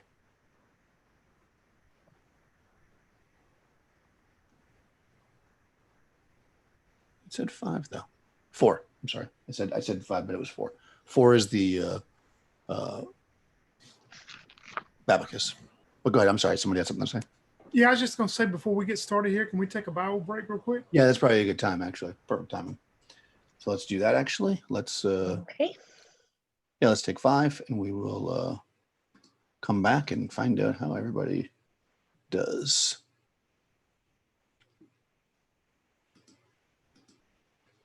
Let's leave that up, I guess. No, actually, let me do this.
So right back. I'm here. Excellent. Nikki will be here in a minute. You should be healed up, by the way, if I didn't make that clear. Sorry. I'm here as well. I'm here. So one thing I want to ask real quick, like, Mhm. I mean, for healing Uhtred up and everything, like, has it been long enough that I could have prepared spells again? Yeah, I was going to actually say that. So, yeah, it's actually been like 4 days. Like I shot forward past 4 days. Okay. You basically had all the information that you really needed, and the attack. It happened on the whatever day. So it's actually the 11th now. You guys left on the 2nd. So you only missed it by about a day because he used the magic, and also you actually had some strong breezes the next day. You come in the night of the 11th, so it's basically the 12th now, I guess, because you're coming in. It's about 40 degrees, and it is foggy as you're coming to this place. But yes, you can, whatever spells you if you need to memorize spells or whatever, you should mark them down now. Excuse me. I have Blessed Light and Sanctuary prepared then. Cool. Yeah. So yeah, you can come in fresh because basically, essentially, they come in at night, they talk to these people, and then they're going to come in the morning. Everybody's kind of, the sailors are trying to figure out who gets to go first. Who's going to spend the first day there, and they're going to rotate. Blah blah. So like a whole, and then you guys, once everything gets set up, you guys can kind of go in. If you, well, hopefully you'll go in because he wants you to. As far as like so like I can leave stuff on the boat. Like I don't have to worry about people messing with it on the boat, right? Yeah, exactly. Yeah, you've been Okay. traveling with these people for the last 10 days. All right, You've got cool, like a cool. little area where you can put your bag. Yeah, you probably should. Like I said, if you come in like fully laden down with weapons, then they're probably going to give you a hard time. All right, I'm just gonna carry like my falchion and a small shield. A shield. I have a small shield. A small shield, I would like say a the buckler. shield is what? I mean, like a small shield would be like a buckler, right? No, a small shield is a small shield. Read it. It's like 2 foot. I mean, maybe I don't know. I haven't read it in a second, but Yeah. okay. I'm back. Yeah, I mean, walking into any place with a shield means you're going into combat. So I would say if you Yeah, have a shield, fair. I would not bring it. Okay, I was thinking it's like more like a buckler at first for some reason. So no, okay, I'll leave my shield back. I mean, okay, what if? Nah, I think a bow would be too aggressive as well. I do like my bow. Bows are nice. Yeah, I'll keep my falchion and like a dagger in my boot. Just remember, you're going into a village of fishing people. Yeah, You're not I mean, going to battle. Have a Yeah. crossbow, 3 shields, a helmet. nah. I mean, you're more than welcome to have a basic arm on you, but if you don't want to go in like you're they'll just kick you I mean, out. yeah, I'll have a falchion on my side, and then I'll just have like one of my silver daggers in my boot. Okay, fair enough. Oh, my tea is boiling. Hold on 1 second. It always boils once I get. I actually did buy Pinesta a whip, so Nice. I'll take that. That can be coiled up on my hip. It's not really. I don't think they'll make too big of a stink about that. I hope. Yeah, Like Bridgefield it's said, you're not going into battle. not a falchion, but a falcata. Falchions are my favorite swords. They're kind of similar, sort of. Only a falchion is bigger. Falcatas are cool too, though. Yeah. Not And a also keep in mind that it's not that hard to get back to the boat. So if yeah. you felt like you needed something, like for something else, whatever, like if you decide, oh, I'm going to need a bow because blah blah, then you can always go back and get it. Yeah.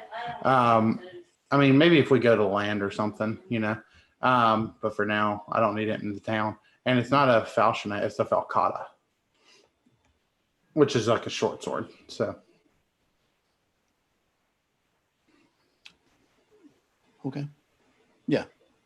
A falchion's like a scimitar, right? And a falcata is curved. I don't know. I actually don't know the difference. They're both curved. yeah. They're just from different time periods, I think. Well, falchions, I think, are more like a long sword. Would be classified more like a long sword. I don't even. Do they have falchions in the book? I'm not even sure. Anyways, yeah. So I mean, minimally, don't have to describe everything, but if you go in without being, no shield, no like crazy amounts of weapons, then nobody's going to give you a hard time. And yeah, anything else you want to do, or is you going to come in with the first group?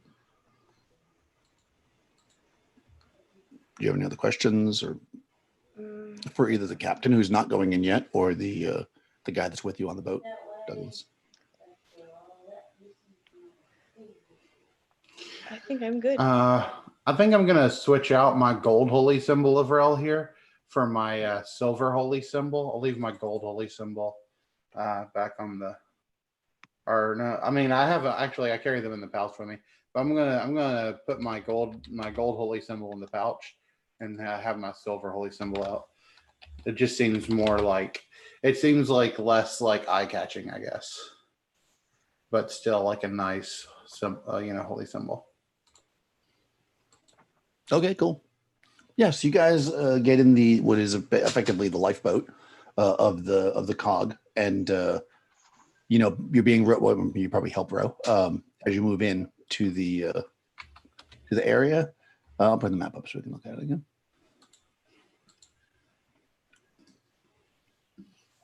We can take a peek around into the new town for you guys to destroy. No, I'm just kidding. Yes, you will end up on the docks. It is like we'll say it's low tide, so the docks actually it actually can't be low tide because it's mud. So it's like somewhere in the middle. So the water you actually those separate docks that stick out are kind of they float up and down basically. So at this point, when you arrive on the dock over there, that's near number 5, you see that. You basically can walk down the dock, of course, and there's like a rope ladder that kind of like coils up and goes down as the deck. And you'd have to climb up like maybe 10 feet to get up to the main part. You see that there are people. There's lots of canoes here. Looks like people use them for fishing or whatever. You can see people kind of loading up their canoes with traps for the shrimp and that kind of stuff. That not on that dock, but on the other docks. And people just kind of going about their daily business here in Calencia. So where do you want to go? Casson, sorry. Go ahead. Go ahead. You go first. I just want to say Casson at first, he wants to kind of just walk around the town and get a feel for it. And he's going to keep his eyes open for like any basically hobo marks, like thief marks that would indicate like a safe place to go or something like that, or especially for information. Okay. Is everybody just kind of wandering around with Cassian, or do you guys want to go somewhere else? I got a quick question, Daniel, about Yep. would the sailors have told us about kind of how many people live here roughly? Yeah, you could have asked that. There are 400-ish people. No, because I will find it. I believe there's about 400 and some odd people. 476 people. Yeah. So there's a little less than 500 people that live here, and then of course people come in and trade. You do actually see, now that it's you're kind of coming in, you see there's a couple other like cogs and stuff that are kind of like off, kind of floating out in the near yours basically. Not super close to them, but so that there's some other people that are here that aren't locals, let's say. But you figure maybe around 500 people. It's not super huge. Yeah. Yeah, Brighill, she wants to go to one of these restaurants and try this shrimp dish that everybody's talking about. Okay. Yeah. I mean, so you've got basically 2 options. You could go to number 4, which is kind of it's like the hostel / inn, and they offer a meal with your room. Or if you want to go and like just eat something nice, there's the Sleepy Lantern Tavern, which is the nicer place. That's number 7. But you said it's like high scale, right? Well, I mean, for the town, it's not like you'd have to be wearing a suit and tie, but yeah, I mean, it's basically a restaurant, so you could sit down and order what you want. The other place is kind of like you get a room, and then when they serve everybody dinner at the same time before you go to bed or whatever. So if you just want to walk in and eat like right now, we're going to a fancy restaurant. Yeah, you got 200 gold, 200 silver. Although I guess Cassian. Oh no, I'll use my own gold. I ain't making him pay for nothing. Yeah. He'll want repayment somehow. All right. All right. So, Sleepylander Tavern, popular local tavern, frequented by villagers and travelers alike. Okay. So you see the proprietor is kind of a young middle age, so like young 40s man. He kind of lets you in. He seems to be a very healthy specimen, built well. His name is Tan, except it's Oh Tan my because God. it's Tan. Oh my God, it's Tan. No. That would be hilarious. Yeah. He and you will find you probably got this information anyways. Most of the buildings that are restaurants or whatever they are basically family businesses. So like he's the owner or whatever. You can see there's like children and stuff and young girls and young boys that are like working the place. He opens up the door. You kind of can see that there's a kind of standing at the preparing like drinks and stuff at the bar is a very beautiful woman in her like late 30s. It's a pretty large place. There's a central hearth. It's surrounded with 10 round tables. Each one has a small lantern on it that's lit, so it's got like a little atmosphere going on. And is it Moon Day? It is not Moon Day. It is Phobos. Okay. Oh no, it is Moon Day because that's it is Moon Day. Oh, cool. Okay. So when you come in, he sees you and he says, so have you come to sample the fare or for the cockfights? Those aren't for a while now. I've not seen you before. I am Tan. And he kind of reaches out his hand to greet you, Brighild. She looks at him. I mean, I don't know how tall, if he's tall he is, but she looks probably down at him and she goes, "No, I'm here for the food. Someone told me about something you sell called shrimp. Can you tell me what all you put in the dish? I would like to have some." Ah, yes, please. Have a seat. And he's is everybody else with not Cassian, right? You're walking around by yourself, but are the other two with the Brighild? No, I would have gone to ask the fisherman about the box. So Yeah, and Uhtred's, Okay. I'm actually interested in maybe a fishing net or something like that, actually like a war net or something. And if these people are Okay. known for making the ropes and stuff like that, he's kind of curious what quality net they would make. So Oh, okay. All right. Yeah. So we'll bounce around a little bit then. All right. So I'll just stay here for a second. Okay. Yeah. So they have a shrimp paste, which is the most common way they serve it. It's 5 carp pieces. There's also whale soup. You could get live baby crabs in whale oil, which is a delicacy, he tells you. Steamed clams, very popular. And the best platter they could serve you is the chilled monkey brains. 10 gold pieces for chilled monkey brains. Well worth it. Yeah, Brigio looks at him and she goes, "I'll just stick with the shrimp right now." And the lovely lady there behind the bar, is that your wife? He kind of just squints a little bit. He says, yes, she is. Oh, you are a very lucky man then. Yes, I am. She's a wonderful lady. But yeah, she'll just order her some shrimp and sit there and take her time and enjoy it. Yeah, and so listen in, she'll try to listen in if there's other people that are talking. All right, yeah, sure. Yeah, they basically, it's like a bowl of the shrimp paste with like some crackers or bread or whatever. It's very good. It's not so expensive either. Yeah, we'll see what people are saying there. Let me give it a quick look. All right, so we'll cut to Uhtred because I've heard it. So you're going to go to the rope place to ask, or you're going to go to the fish? Yeah, okay. I'm noticing, like the fishermen and stuff like that, and maybe the weavers around. And I'd like to ask about, a net. Okay. Let me just do a quick check. I think you would get that at 12.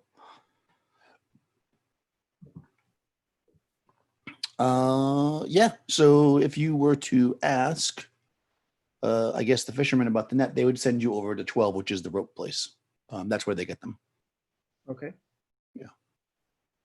So that's what I would do. So yeah. So when you go there, that space, it's kind of like a big room with a bunch of tables laid out, and there's people working in there weaving together rope. When you kind of show up, a man kind of opens the door and greets you. He introduces himself as Steen Gooch.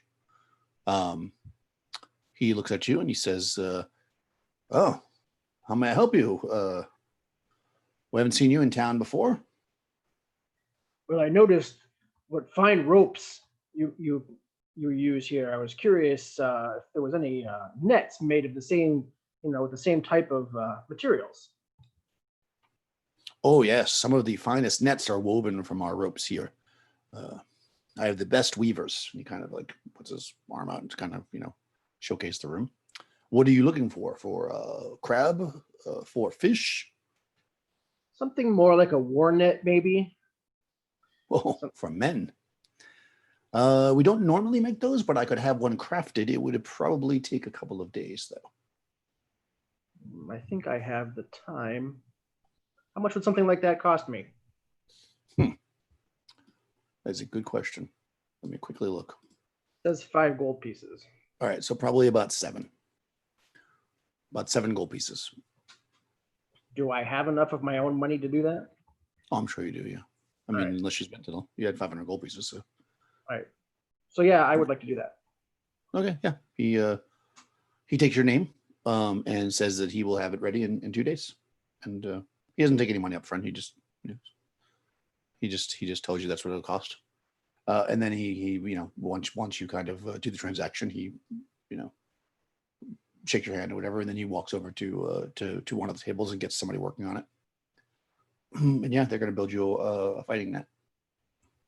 Okay. Of the finest quality. The finest quality. Yeah. Cassian, you walk around a bit. It probably takes a little bit longer than all what's all going on, but you don't see anything like that in this entire town. Like you kind of case up and down multiple times. You don't see any kind of signs of thief activity. Where did you want to go, Panesta? Down towards like near 3? Or do you want to go down the other end past 7? Like I was looking part at of the 3. docks? Okay. So let's see what 3 is.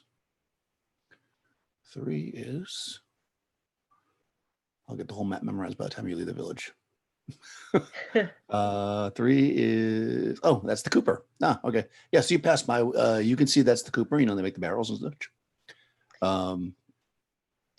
And also they, you would find this out if you ask somebody. They repair the decking, but you kind of go past them and you can see, you see fishermen down there. They're some are kind of coming back with their they've got, I mean, if you've ever seen like lobster or shrimp nets, they're basically like boxes with the nets in them.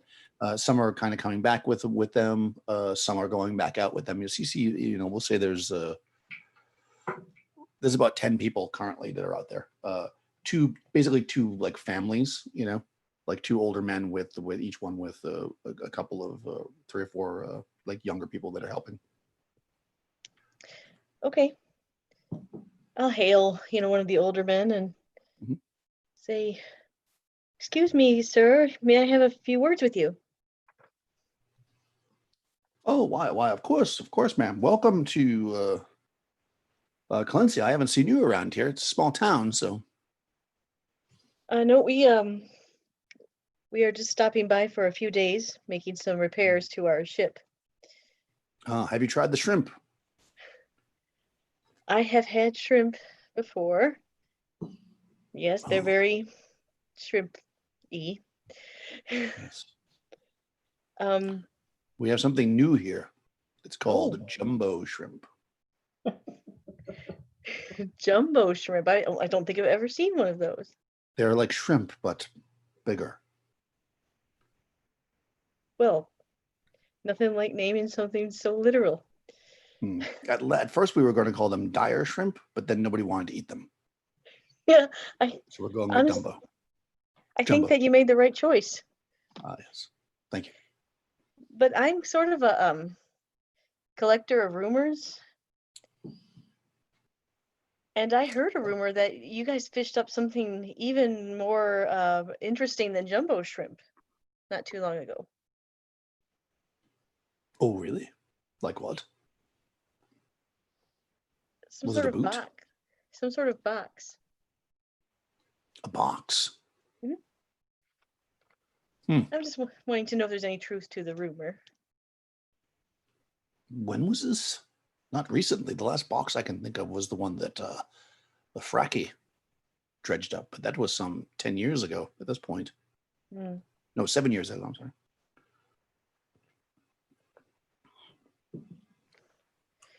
So there was a box, though.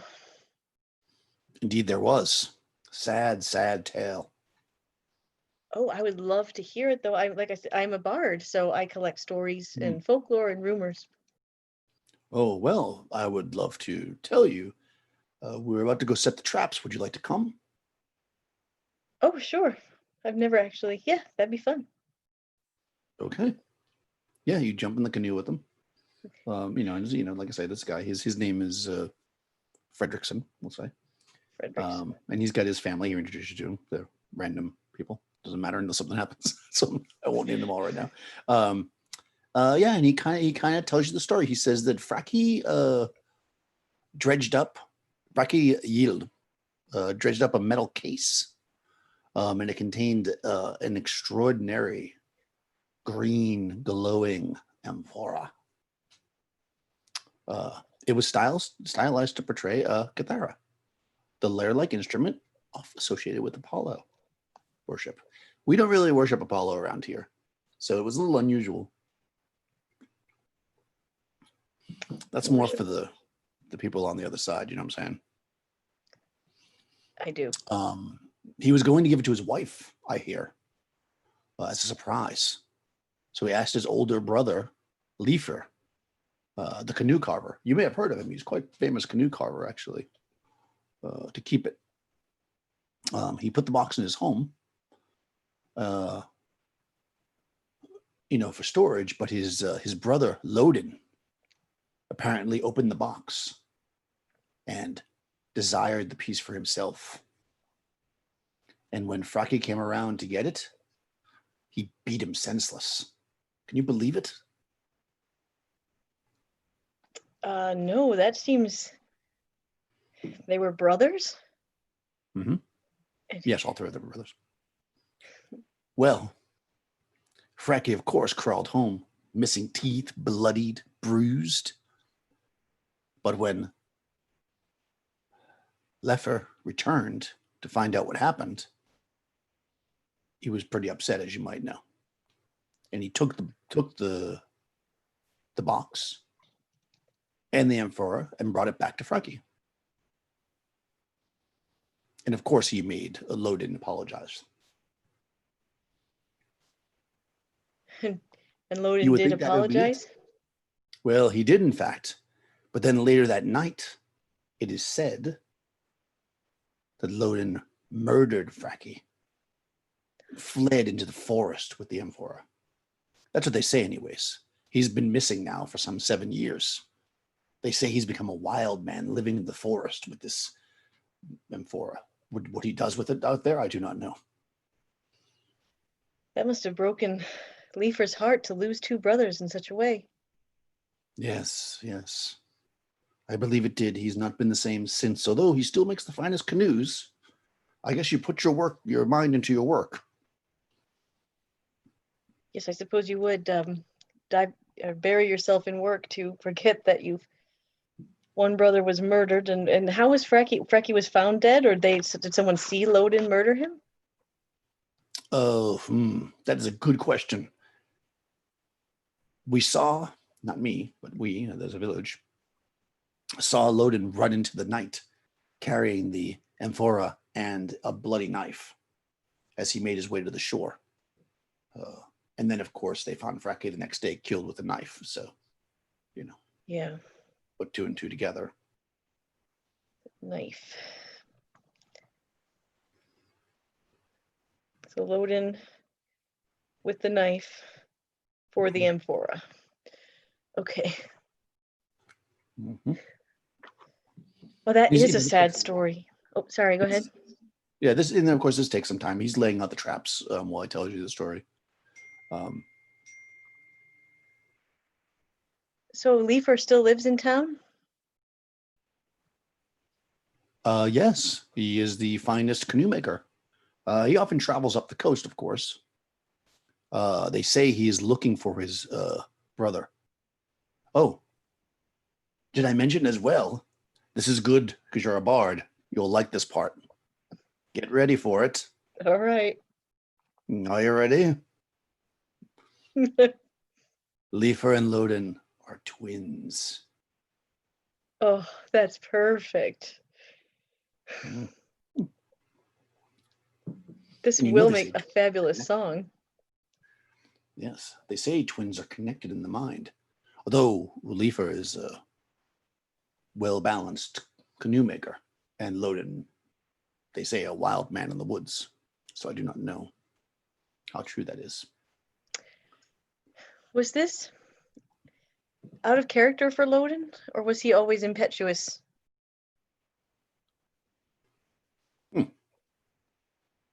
That is a good question. Let me see if he knows that or not. It seems to be out of character. I wasn't a good friend of him, but he had never done anything like this before. I mean, murders do not happen very often here, as you might imagine. Certainly not over some piece of glass. I mean, that has no value at all. Not like a shrimp trap. Right, I mean, shrimp can actually feed you, That is correct. and glass just is pretty. Mm-hmm. All right. Well, this was a fascinating story, and I really appreciate your time. I'll hand him a gold piece. His eyes like big. Oh, thank you. Okay.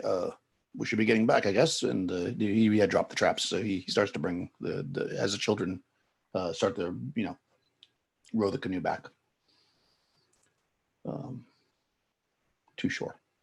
Okay, yeah, when we get back, I'll just thank him again for his time and for his telling me the story, because I do love collecting stories. And then I will try to find, the group to tell him what I've learned. But he also tells you, because you gave him a gold piece, so I'll give you a something. Oh, just so you know, I know you said you've had shrimp before, but if you're not used to it, and you get a little funny in the stomach, go to the medical shop. And he kind of explains where it is. It's number 10. Number 10. I mean, obviously, he doesn't call it number 10. He just says, Right. he explains where it is, which is right there. But Brighild might want to know where it is.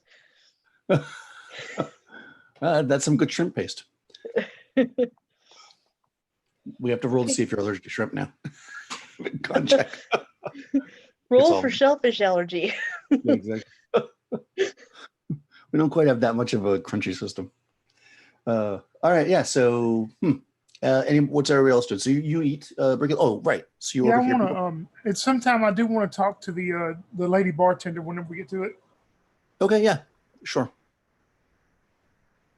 Oh, okay. Go ahead now. Yeah, Brick go ahead. Hill's Yeah, when she notices maybe she has a kind of a lull where she's by herself, Brick Hill's going to approach her and she's going to go, "Oh, well, you are such a lovely lady. We just come in on a boat and I've heard such a strange story. I wanted to ask you, since you're local here and you probably see a lot of people in and out, have you ever heard of a story of some famous Viking that was on a ship and the ship supposedly was stuck in the desert and they call it the Ghostship or something? And I don't know, there's some story about these green gems that they found that just drove them crazy, I think. Have you ever heard that story before? Oh, of course. We tell all our children that story. The Vikings go into the desert to get the jewels. But then the weather comes. It's a way that we teach them to be safe and to make sure they carry water with them and know that they should, be prepared when they go into harsh environments. Do you think though those green gems would drive them crazy? Maybe that's what made them all crazy? No, I don't know why gems would make somebody crazy. What if they had some weird, magic? Oh, I don't think magic is real. Well, maybe a little bit. There are the witches. He kind of leans forward. The witches are planning to bring a spell that will summon a demon that will slay all the ape men. But this could not be good. Magic never leads to good. Well, you are correct. Sometimes it does not, but sometimes it does do good. I guess it matters where your heart is, but thank you for speaking with me. And Brick Hill will give her a coin or two for talking to her. And whatever the strongest drink you have is, I would like to have it. Okay, yeah, they have whiskey. She tells you the whiskey is actually made here. This is the finest whiskey around, and if you like it, the distillery is actually, and she kind of explains where it is. It's number 5. So she says, but of course, she makes you some first, of course, for you to drink, like a cup of it or a shot or whatever. But she says if you're looking for bottles of it, the distillery is the best place for that. Yeah, and I am going to make a what kind of save would that be like for the shrimp? Would it be for? Oh. Because she's gonna see. She's gonna see if she gets sick from the shrimp or the drink. Oh. Yeah, I mean, I don't know. I don't think that many people have shellfish idols. Just do a contest. I got a con check. Test the con, okay. Yeah, I mean, That's this is pretty 2 good out of stuff. 6. I'll give you a bonus of 1 because this is good stuff here. Best place in I town. rolled a 1. Huh. Oh, there you go. You're good. Yeah. Yeah, Yeah, you are not. She'll drink that whiskey then and really love it and go and buy a bottle then later. Yeah, for sure. Yeah, if you head down there, you might even encounter the others kind of walking down the boardwalk. It's a small town. The distillery is run by 2 brothers, the Gooch brothers, Afer and Gunkel. They're beefy, blonde-haired men. So they greet you and they sell. Yeah, I mean they sell it in 30-gallon barrels, and I'm gonna say, okay, hold on, 1-gallon casks, 25. Okay, so you got to get it in a cask, I guess. 2 gold pieces for a 1-gallon cask. Yeah, she probably saw Kassan, walking around looking at whatever he's trying to find, and it talks him into going in there with her, telling him how good it is. Yeah, you can find Kathan in town probably, and he'll definitely go with you to the distillery. Sounds great. Yeah, I mean, is it a lot of times, people of your, people that like to hear rumors and stories, they probably, maybe they would know something, but let's buy something there. Yeah, You'll go in half with me. of course. Yeah, there may be some family business to take care of there. Never know. Okay, yeah. So like I said, there's 2 brothers in there. They serve they sell you see it's like a big distillery. It's open ended. You see the system for the distillery there. They've got some kind of casks off to the side that are already prepped. And of course, when they see 2 gallons, right? Yeah, you get a 1-gallon cask is 2 gold pieces. Oh, 1 gallon. 1 gallon for $2. Yeah, or you can get an 18-gallon cask for 25 gold pieces. Nah, should just buy a gallon. 18 gallons probably more. Or to get really drunk. Of whiskey. Oh my God, 18 gallons of whiskey. Holy cow. That's like a college party. All right. Yeah, so they greet you. I mean, they're very nice. If you want anything in particular, they. I mean, if you want to make the whole crew happy, Yeah,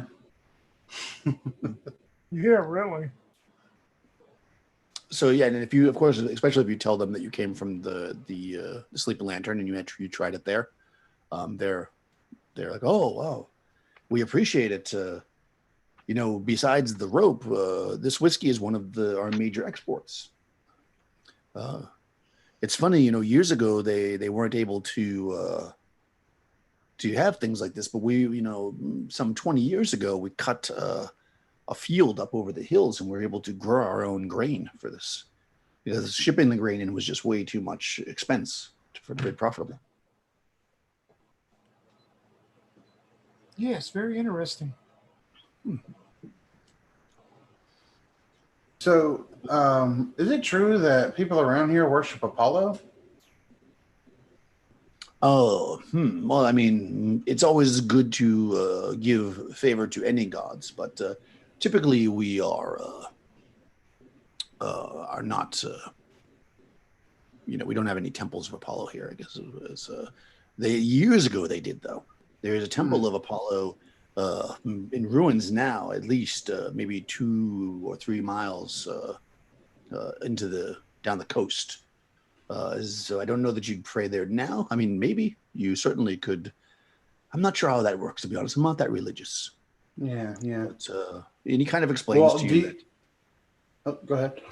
That if you were to go up onto the shore and go down following the shoreline about 2 or 3 miles, there's like an old shrine of Apollo there, but they don't. Do you think that the great gem of Apollo still lies there?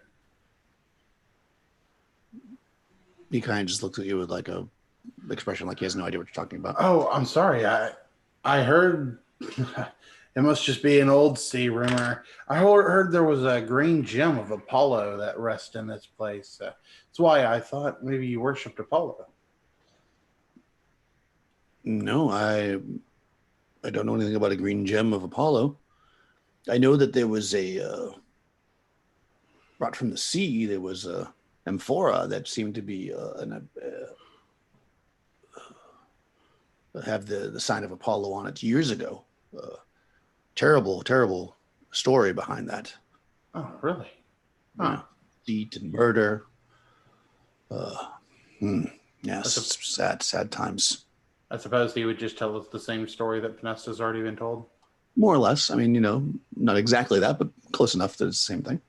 I mean, he doesn't know exactly the same details, but he knows most of them. So, yep. So he does say though, he does tell you that Leifer Yield, the canoe maker, has killed more ape men than any man in the village, though. So I wonder if he takes out the sadness of the loss of his brother on that. He does seem to be going often down the coast to slay them, at least a few times a week. Interesting. Well, maybe that is his way of dealing with the pain of loss, as we each have our own ways to deal with such things. You say he goes down the coast. Which way does he often go? I mean, I don't want to run into any ape men, so I need to avoid that area. Yeah, he kind of points. It's in generally the same direction as the Apollo shrine. It's basically, because Hyperborea is weird. Let me just show this so it makes sense. Because north is towards the center of Hyperborea. So the direction that you need to go, I believe, or he goes is east. Let me just show you. Oh, I should have done that.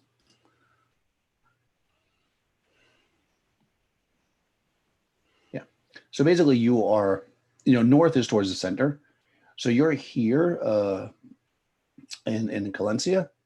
And basically the direction that he points you to is kind of like this way. Like if you were to go this way towards Nara, Terra, Diamond Desert, all that, not towards the ape men.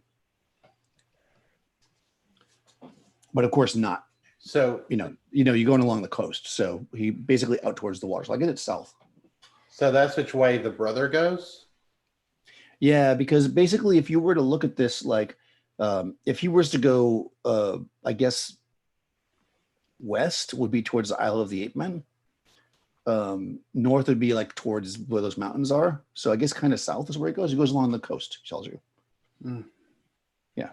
Like you would have to cross the Gulf to get to where the Ape Men is. He goes along the coast. If that makes sense. Yeah. But yeah, essentially the same direction as the thing. They're both along the coast, both that and the temple. Out of character, I don't know if this is something that we could know yet or not, but I've been looking at that number 2 on the map.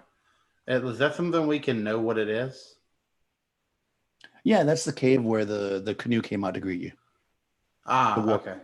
Yeah, you would know that because you saw the canoe come out. Okay. Yeah. All right. Well. Yeah, there's nothing hidden on the map. I wouldn't. I mean, maybe I would show it to you, but I didn't realize. But yeah, you can see. I mean, with a little bit of talking to somebody or looking around, you can pretty much see everything on the map. I mean, it's all public knowledge. Okay. Well, you have your whiskey, Brighild, and Cassian will put up his half of the gold for her. Yep, she'll just tuck it under her arm and say, I guess we should go find the other two and see what they're up to. Yes. Okay.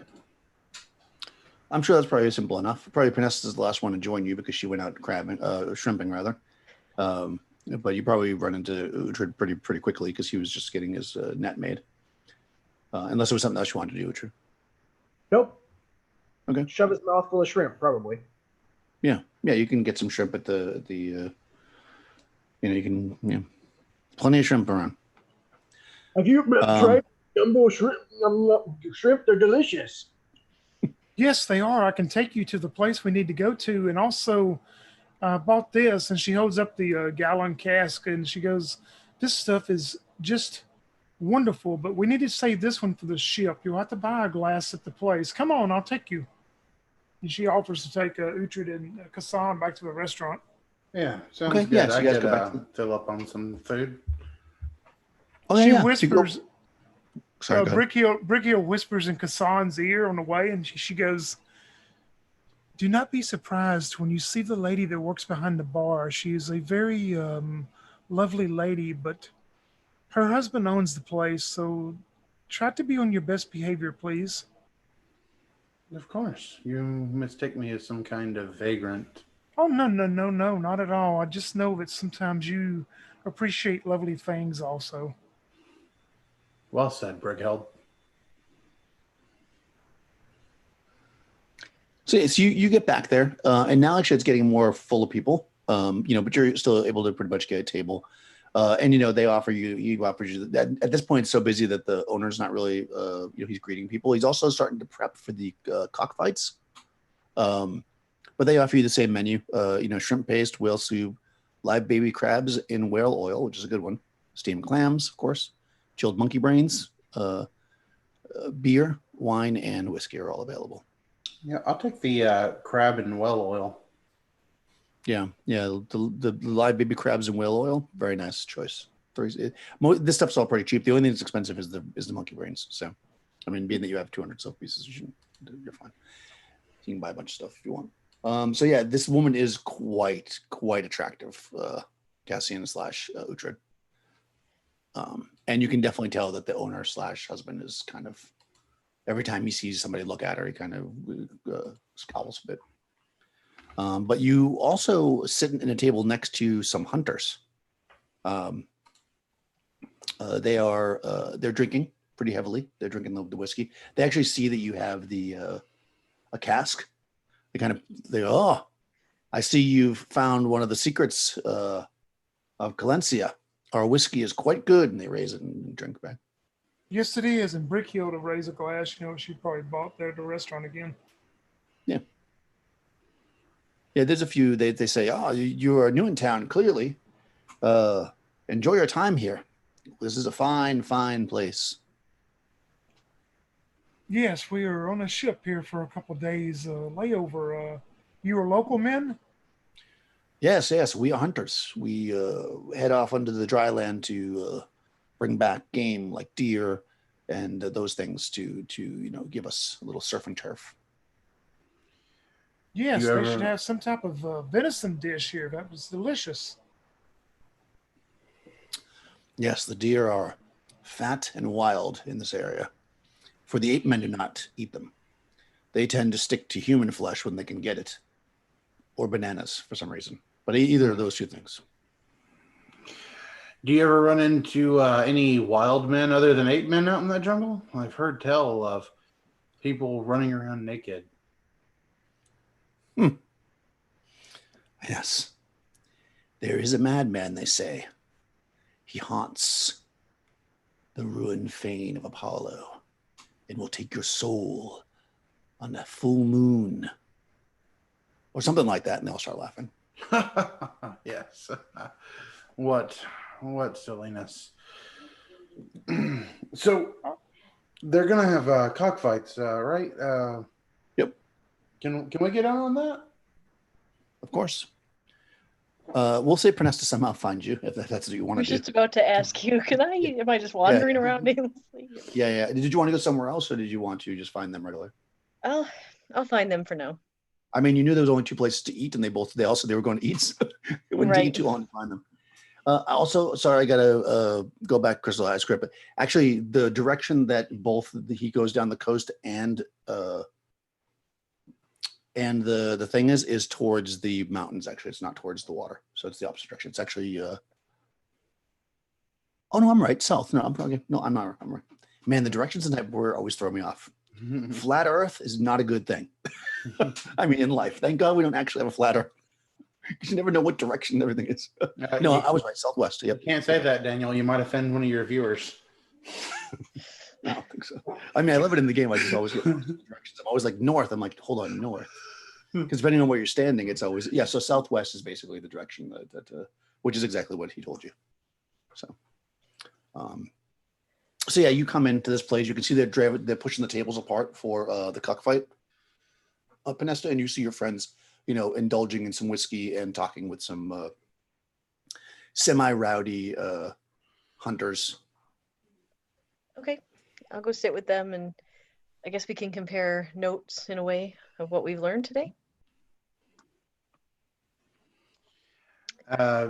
Yeah, sounds good.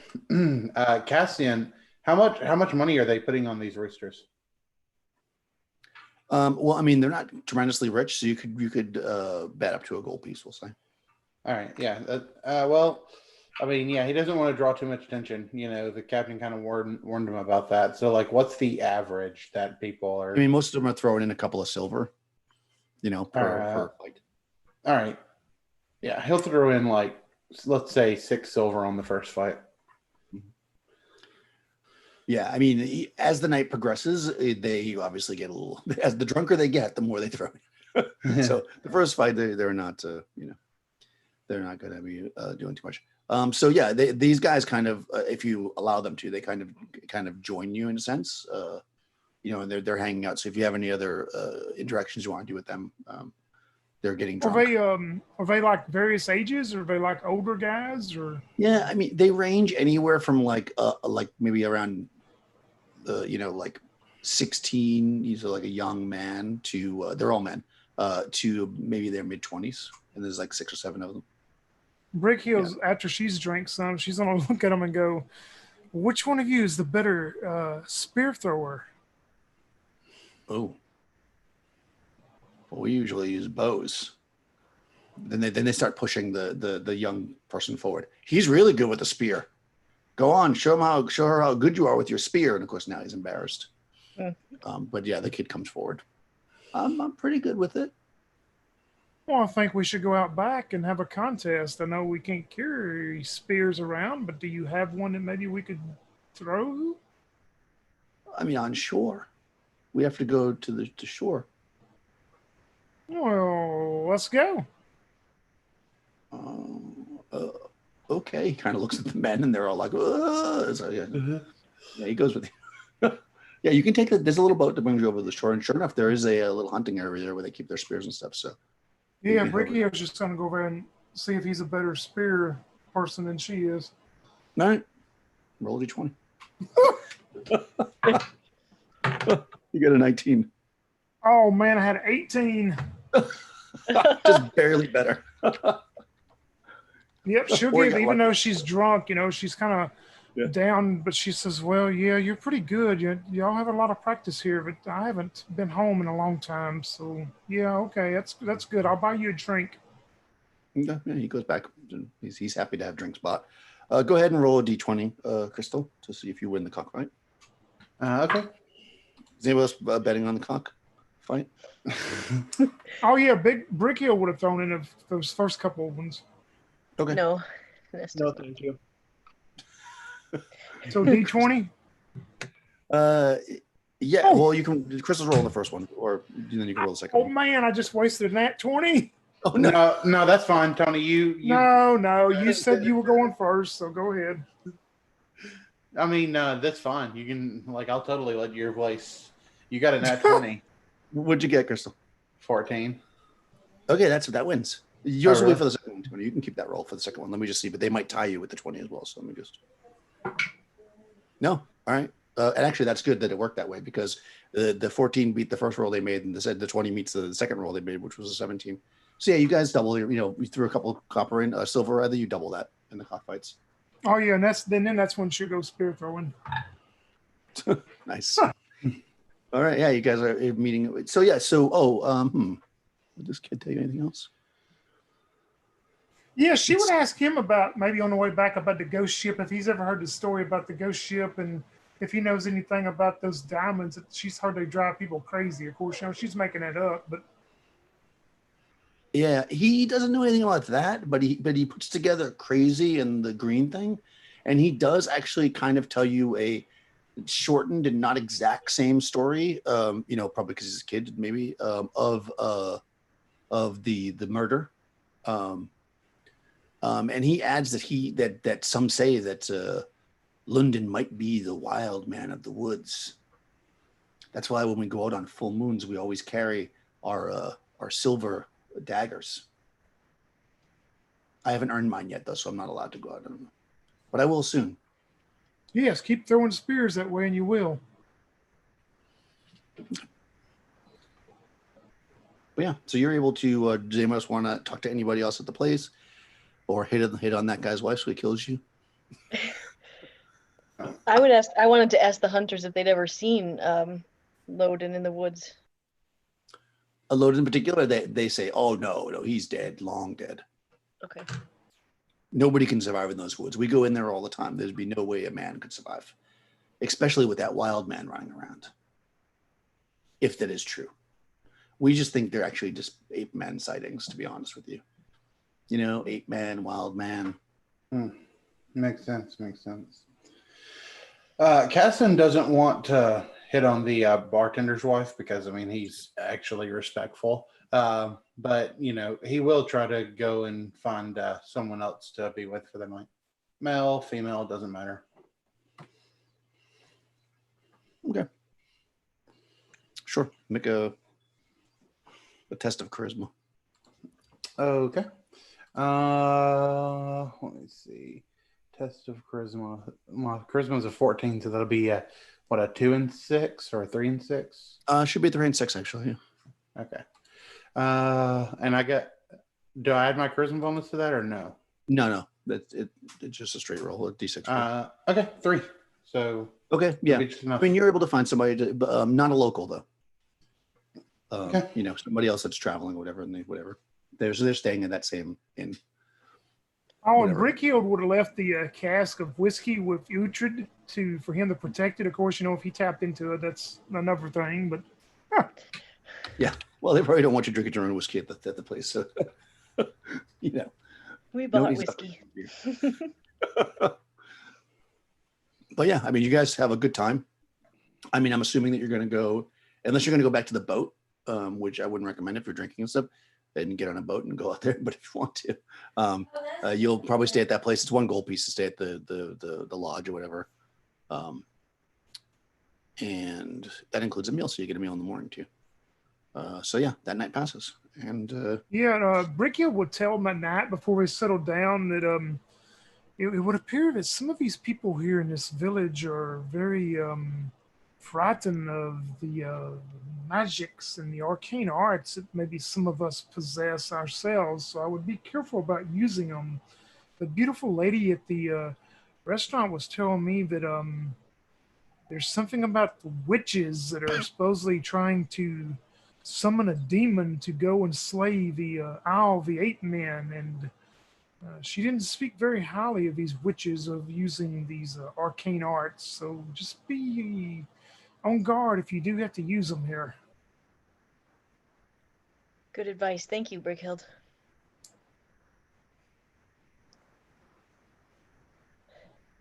Yeah, and if Pinesta, if you share the story about the, what you heard about that, she would tell you that Spear Boy told her pretty much the same story too, what he'd heard.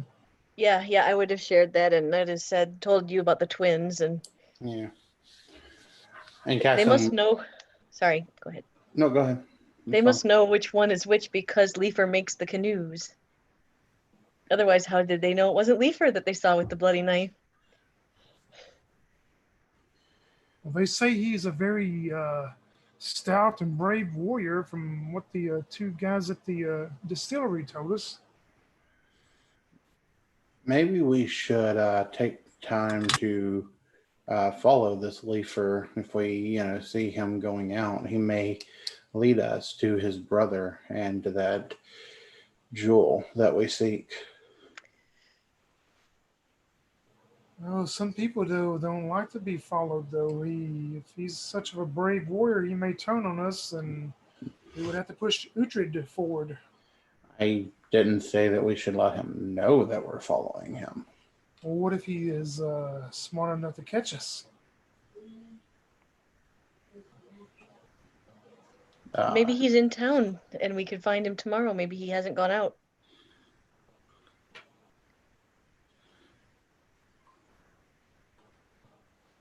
I should just point out too, just because you said, and maybe it's just how your character speaks, but this thing is not a gem that you're looking for. It's like a jar. It's an amphora, which is like a jar with like handles on the side, Okay.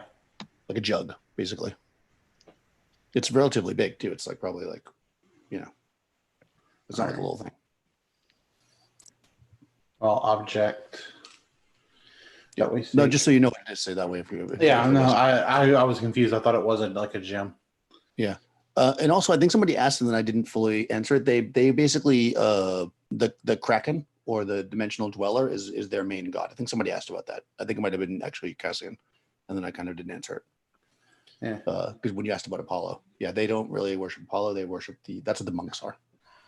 They're the monks of Klak-Zu, which are worshippers of the Kraken or dimensional dweller. All right, and so being a purloiner, I guess I wouldn't know about the Kraken, or would I have to roll for that? You should roll maybe to make a test of intelligence to see how much you would know about it. I mean, you have a general idea. I would imagine most people. Okay, test of intelligence. Let's see. My intelligence is a 10, so that'll be a 2 and 6, right? Yeah, I think so. Not 4. No, I'm not that sure about it. Yeah, I mean, you have a basic idea. I'll tell you what you know. I would imagine too that there's a chance that Panesta would know because Panesta is a bard, and bards and everything. If you want to test you, if you tell her, and she. Yeah, I'll ask her what she, like. By the way, Panesta, do you know anything about Clock Zoo? Clock Zoo. Yeah, Clock Zoo. I'll put it in the chat Clock-Zoo. so you guys know. Yeah, you can also make a test of intelligence Okay. to see what you might know. Alrighty. Let me grab my D6.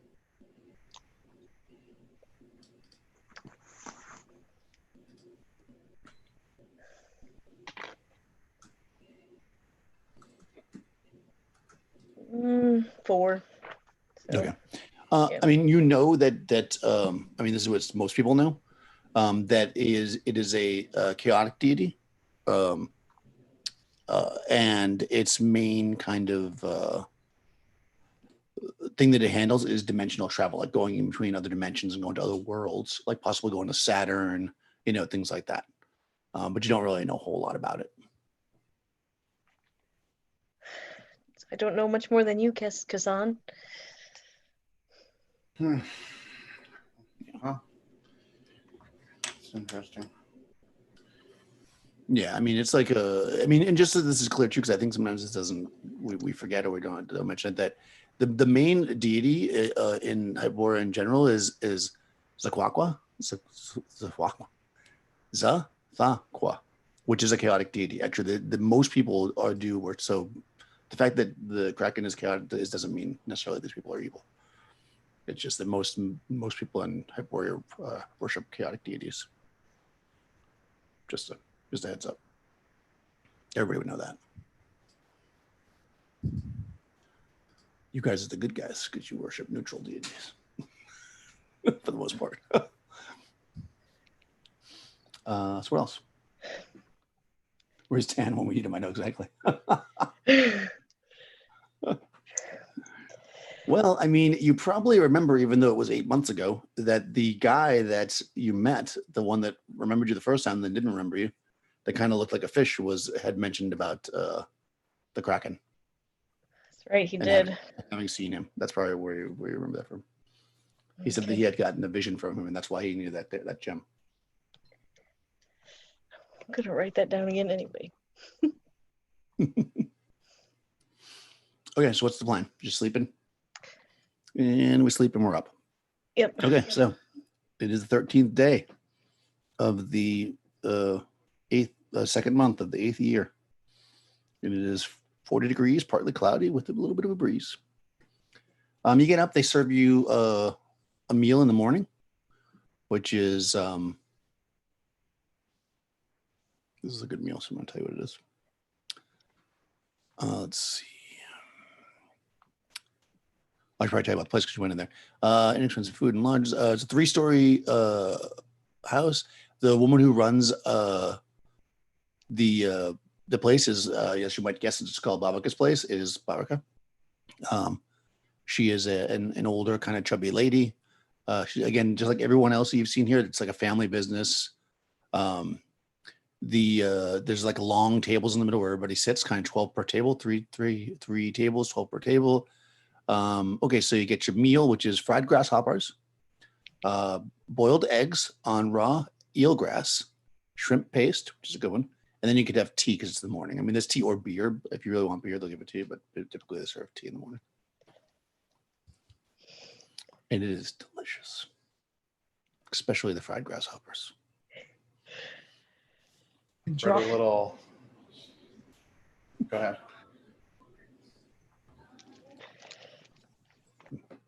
Excuse me, do you have any hot sauce for these grasshoppers? Yeah, of course. I mean, that's of course the best. She's like an old lady. She pulls out. She goes, "I put this on everything." Yeah, so she Babaka's hot sauce, right? You also notice that like most of the sailors from the ship, not the lieutenant or the captain or of course Fool, but most of the sailors, like 10 of the 15, are here as well. They get up, they look kind of hungover. Kind of, they're like counting their money to see how much they spent last night when they were drinking. You probably saw them at the cockfights and stuff too. You just probably didn't interact with them. What does Kassan look like the next morning? So Kassan rolls over. Ultan's there. What does Kassan look like? Without getting into too much detail, Kassan looks tired. Yeah, so he has to shave a little, get his beard, goatee right before he leaves out. He's just drinking his tea right now. Panesta's putting the hot sauce on the eggs. He spreads a little. A little shrimp sauce over one of the grasshoppers. Oh, nice. Gross. Shrimp on your grass. It's a little shrimp paste on grasshoppers. That sounds delicious. Yeah. Okay. So you are currently in number 4. Where do you want to go? Did you want to talk to anybody in here? Again, you have people that you know, which are the other sailors who might know stuff, but then also there's townspeople. There's some out-of-towners that are staying here, of course, and then you've got Babaka herself and her family running around. So if you want to interact with anybody or ask questions, or if you want to go anywhere, it's kind of the morning. I mean, they're not kicking you out, but I would ask about when Leifer's in town, where he normally is. Oh well, he lives in 16. That's like his place, his shop, where he lives. He lives in and goes. She says that Babaka tells you that. Are you looking for a canoe? He makes the finest canoes. We've heard his canoes are the finest around. Yeah, so he goes out into the mainland a few times a month actually, and he's gone for several days. And then he'll get like a nice big redwood tree, cut it down and get it started anyways, and then he drags it back here to finish. Put like the upholstery and a little armor roll or whatever. Okay. Yeah, she tells you that he generally heads out. If he's there, then he'll be in his house kind of finishing up a canoe. Otherwise, he'll be down the coast in the direction of the southwest because he goes down there. That's where the best wood is. Is there any type of weaponry or armory here?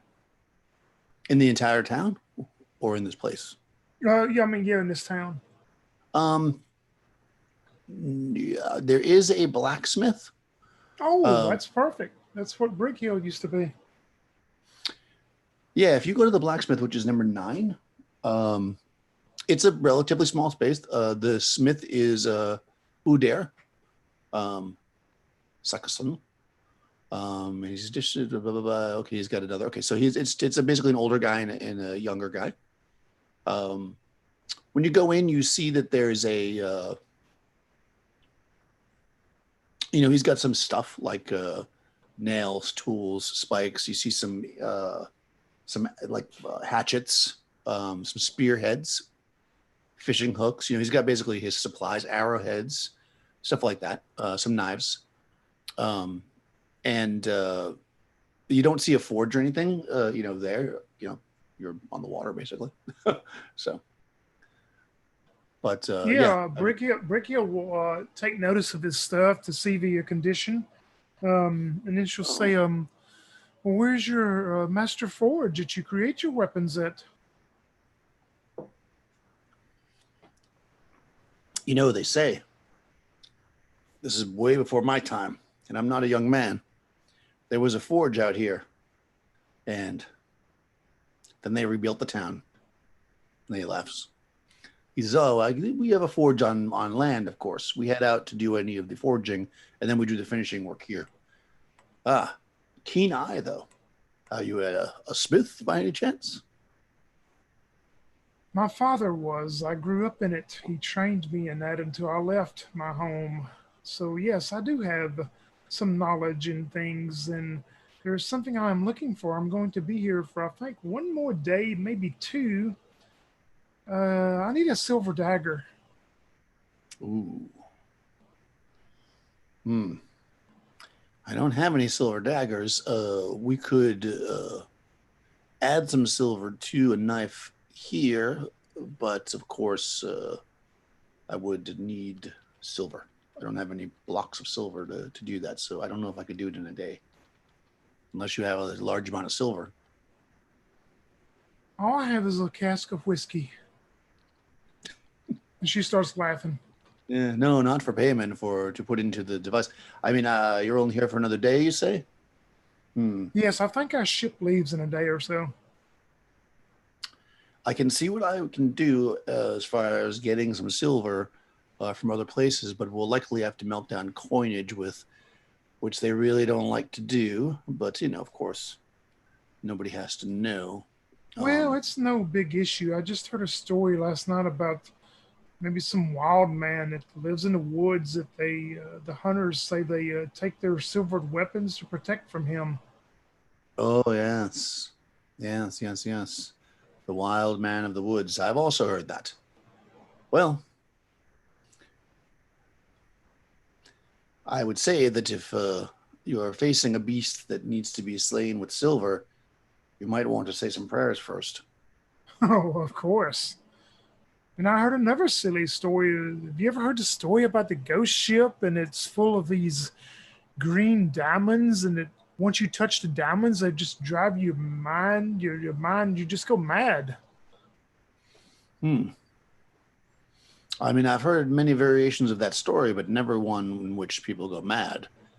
Usually people drowned in sand after touching them. It's cursed, clearly. Well, of course. The story says.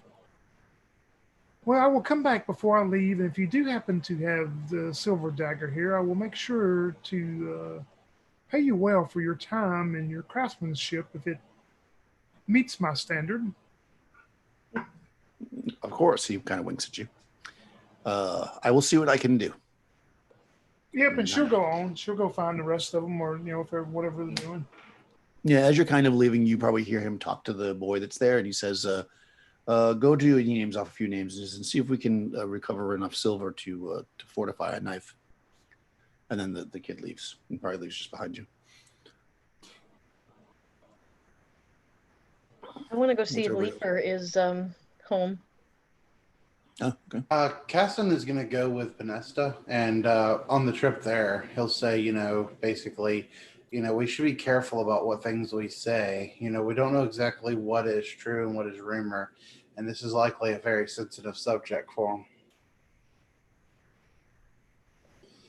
Yes. Okay. Uhtred's with them as well. Nothing's as subtlety like Uhtred. Yeah.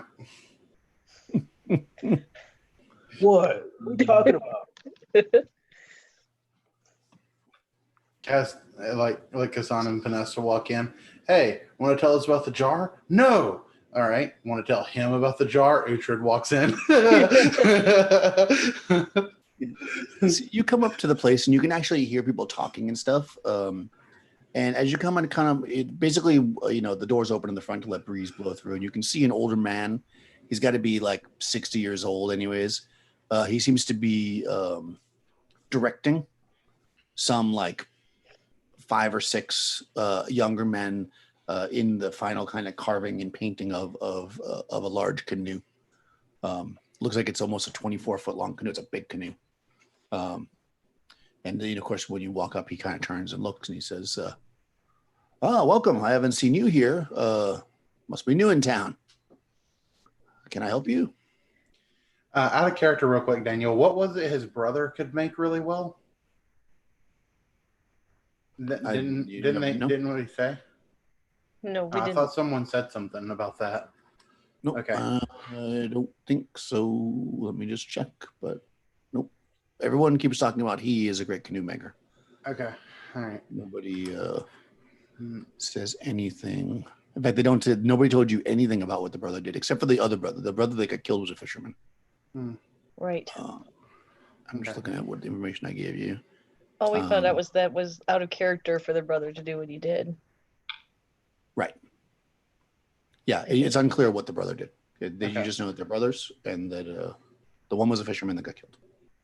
All right. Kassan will be like, oh, yes, we're in town visiting for a few days and heard you made fine canoes and just kind of wanted to see what a very fine canoe looked like. Not just fine canoes, the finest we heard you make. Well, I mean, if you came here via water, you probably saw some of my canoes. The big canoes that greeted your ship, probably, as well as this one we're working on here. And then he kind of like, you can kind of see out beyond him because it's a big open area. He kind of starts pointing. He's like, and this one over here I made, this one here.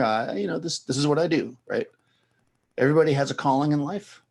Mine is to speak to the trees, and those that give themselves to me, I create the finest canoes from. Uhtred will walk along the edge of the side of the canoe, running his hand across kind of the top of the side. This is a fine piece of work you have here. Thank you. I can't believe one man can make this all by himself. Well, it takes a little practice, and of course I have help. Of course. Everything seems complicated till you know how to do it. What kind of tree do you use? Either the large redwood trees or the cedar. This one happens to be cedar. Interesting. The redwood trees, are those up by that, what was it, the abandoned place that we heard about? There are many abandoned places in Hyperborea. Temple. This is a temple very of old someone. A temple of someone. Apollo, I believe, was the temple. They said it was. It was Apollo. There is a vein of Apollo, yes. The trees are in the kind of points. I mean, you look out, you see trees everywhere. So you go down, further down the coast you go, the older the trees are, because man is lazy and cuts the trees closest to their home first. Yeah, that makes sense. That makes a lot of sense. Mm-hmm. Indeed. But if you're seeking a temple to pray at, you'll only find ruin in that direction. Or across the way, there's a temple. Is it true that it could be dangerous out that way? Well, there are wild beasts and ape men. I see. Wild men. We have heard you are a mighty killer of ape men. You don't get to be as old as I have. I am without killing. I take know. no pride in it, but it must be done. We must protect our homes. Are the ape men as ferocious and fierce as they say? Yes. They devour human flesh and bananas. What would you say is the easiest way to defeat one? I find sticking a spear through their heart to be pretty effective. I don't think you'd have too much trouble, he says, looking at Uhtred.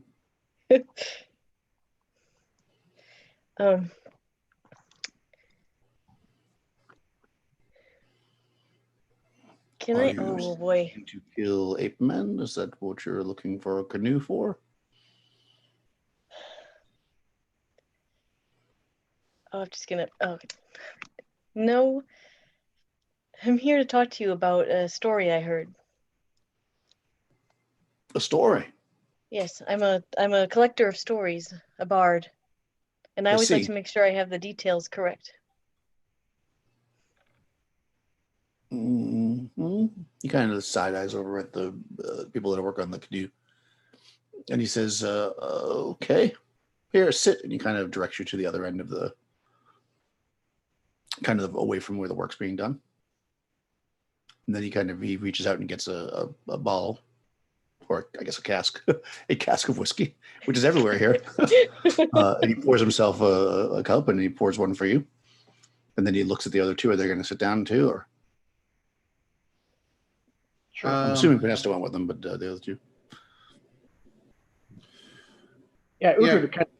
Uhtred kind of stands behind Pinesta. He's kind of become fond of her, so it's gonna be starting to feel like he's gonna be her guard in a way. Okay, so you're going to sit down there, or you're going to stand like looming over the table? Yeah. I'm gonna kind of lean against the, just kind of stand off to the side, arms crossed.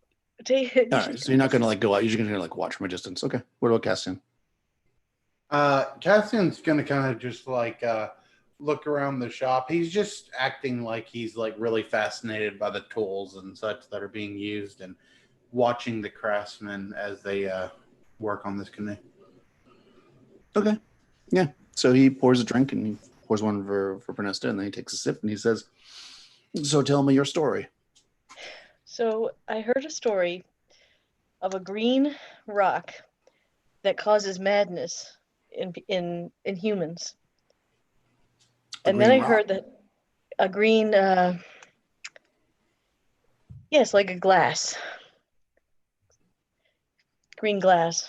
And I heard that a similar object might have caused some tragedy to you and yours. And I was wondering if you think this green glass had something to do with that tragedy.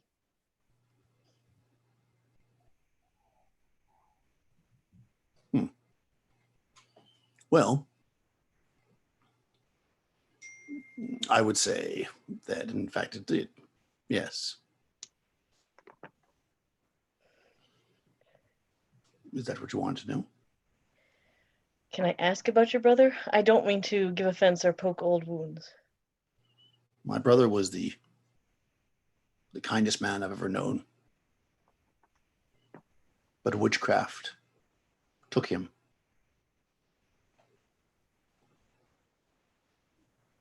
When you speak about you had two brothers, which brother was the kind one?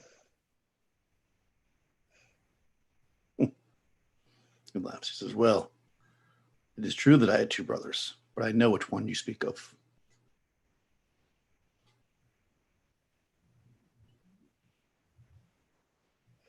All right, witches The took other him was taken by his brother, as you know. by some foul witchcraft to do with this green glass. Yes.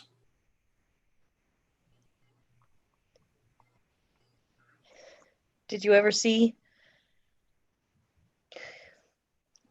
your former brother again after he ran?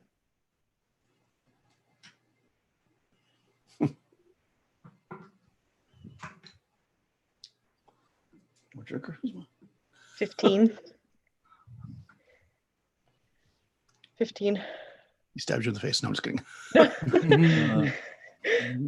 Well, I He says, my brother was never the same again. Have I seen the body that was my brother? yes. Yes. Have I seen the man that he was before he was cursed? No. That damn green face twisted him. Well, I'm very, very sorry that happened to you. But at least now I know what really happened. It's better to know what really happened than to just hear a bunch of rumors and never know. He nods and he kind of looks over at Uhtred. Then he looks back at you and he says, do not kill him. Destroy that green base, but do not kill him.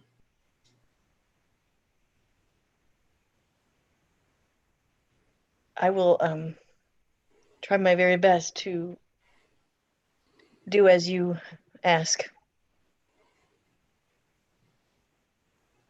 I promise I will not kill him, and I will try to make sure my friends do not kill him either. He just does not know what he does. Sometimes I see him, and he is almost as he was. But he's obsessed with the base. Obsessed. Maybe if we can break it, it will break whatever witchcraft holds him.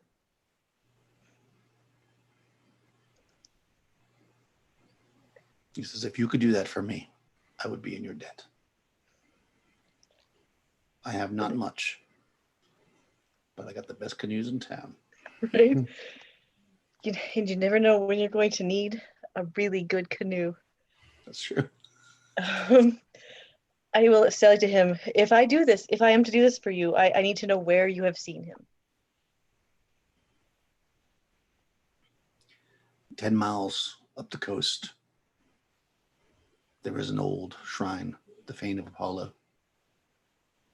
He has taken residence there. Is there anything about him I should know that might bring him to lucidity so that I can get the vase away from him? Is there anything I could say to him?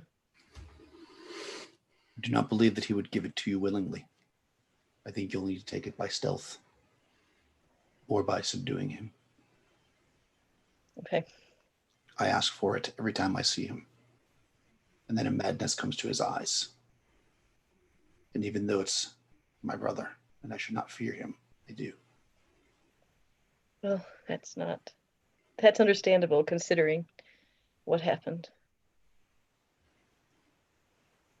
All right. Well, I won't poke at your wounds any longer. I appreciate the information and I will do my very best to bring your brother back to you. I believe you. And then he kind of like turns into his cup and starts drinking the whiskey and kind of not looking at you anymore, assuming you're going to walk away. So he just doesn't. Yes, and I will walk away. I've done. He's given me enough. Hey Daniel, is there like a trinket shop or maybe a shop that would sell like jewelry and stuff like that here?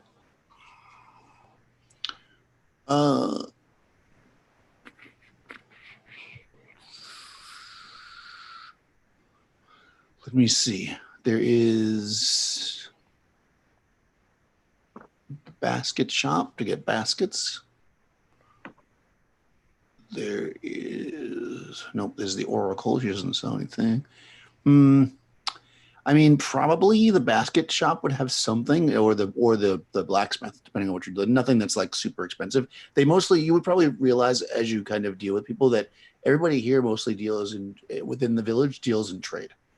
Like they don't pay each other, so it's a trade business. So if they're selling anything, it's like to foreigners coming, so they don't really have a lot of. What you said, oracle? What is the oracle? What's his? Oh, well, you know what the oracle does. So the oracle is to know your future. Tell the fortune teller. Yeah, Bricky's going to see her while this is going on with the rest of them. Yeah, she's in 17. She's like right there. Maybe you were wandering around while this was happening, and she's like right over there. All right. So while that was all happening, it's basically like a home, but you can see and maybe you recognize because it's kind of relatively common anyways. And you see like the sign of like a fortune teller in the door, and if you were to approach a woman, Igna Gooch, answers. She opens up and she says, "Ah, I knew that you would come." Yes, I am here. Please come in. We would Thank like to you. know your fortune. Tell me what the future will hold for me. She kind of looks at you. We must consult. Come. And she brings you in, and like basically the shades down. It's kind of dark. There's like candles. She sits you down at a table, and she actually like pushes out a chair with a very, very, very old woman on it. Like she kind of just like slides across the floor. She's got like shawls piled on her, and she's just one big mass of wrinkles, and she's barely got any hair left in her head. It's like kind of all gray and hanging down. And she says, "My mother stays with me, and I draw power through her vast knowledge. She has lived longer than any person I know." And she says, "Yeah, she can do a divination. Let's see. She gotta sit still and okay, she's gotta get a chicken, which she'll do. Let's see what else she needs to do. Let's go. Oh, okay, so you got to make a donation. Yep, she will. For each 10 gold pieces spent. So you get a minimum of 10 gold pieces, but you can get you can do more if you want. Yeah, Bricky will give him 20. Nice. Okay. Okay.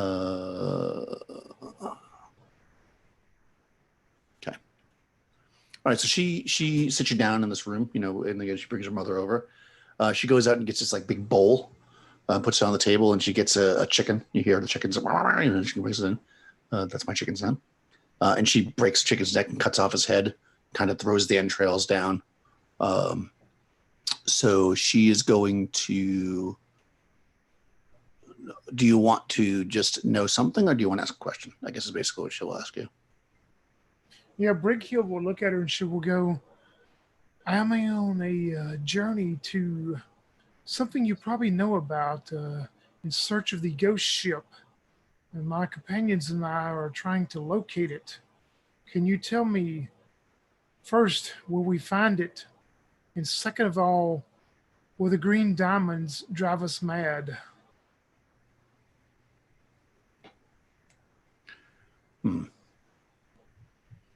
She kind of like smears the blood on the table, and coughs up a big spit and spits it on the table and starts smushing it around.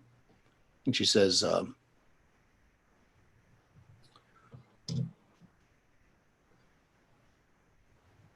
"One day, you must decide between the life of an ally and the riches that will comfort you for the rest of your life."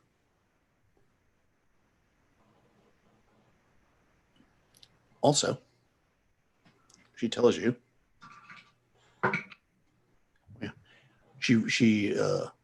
the mother starts kind of mumbling, and then she walks over to the mother and reaches inside the shawls, and the mother kind of like pulls her hand out, like barely can lift it out. She's got this like paper that's folded with a wax seal on it, and she starts talking to her. She's, "Mother, what?" And you can't really understand her. And then she says, "She breathes heavy. And she takes the thing and she hands it to you, and she says, "You will need this. Give this to the blacksmith. Not all the future is set in stone." And then she kind of sits down and her eyes roll back in her head. Does she pass out, or she just like? Yeah. Well, yeah. As far as you can tell, she's just like.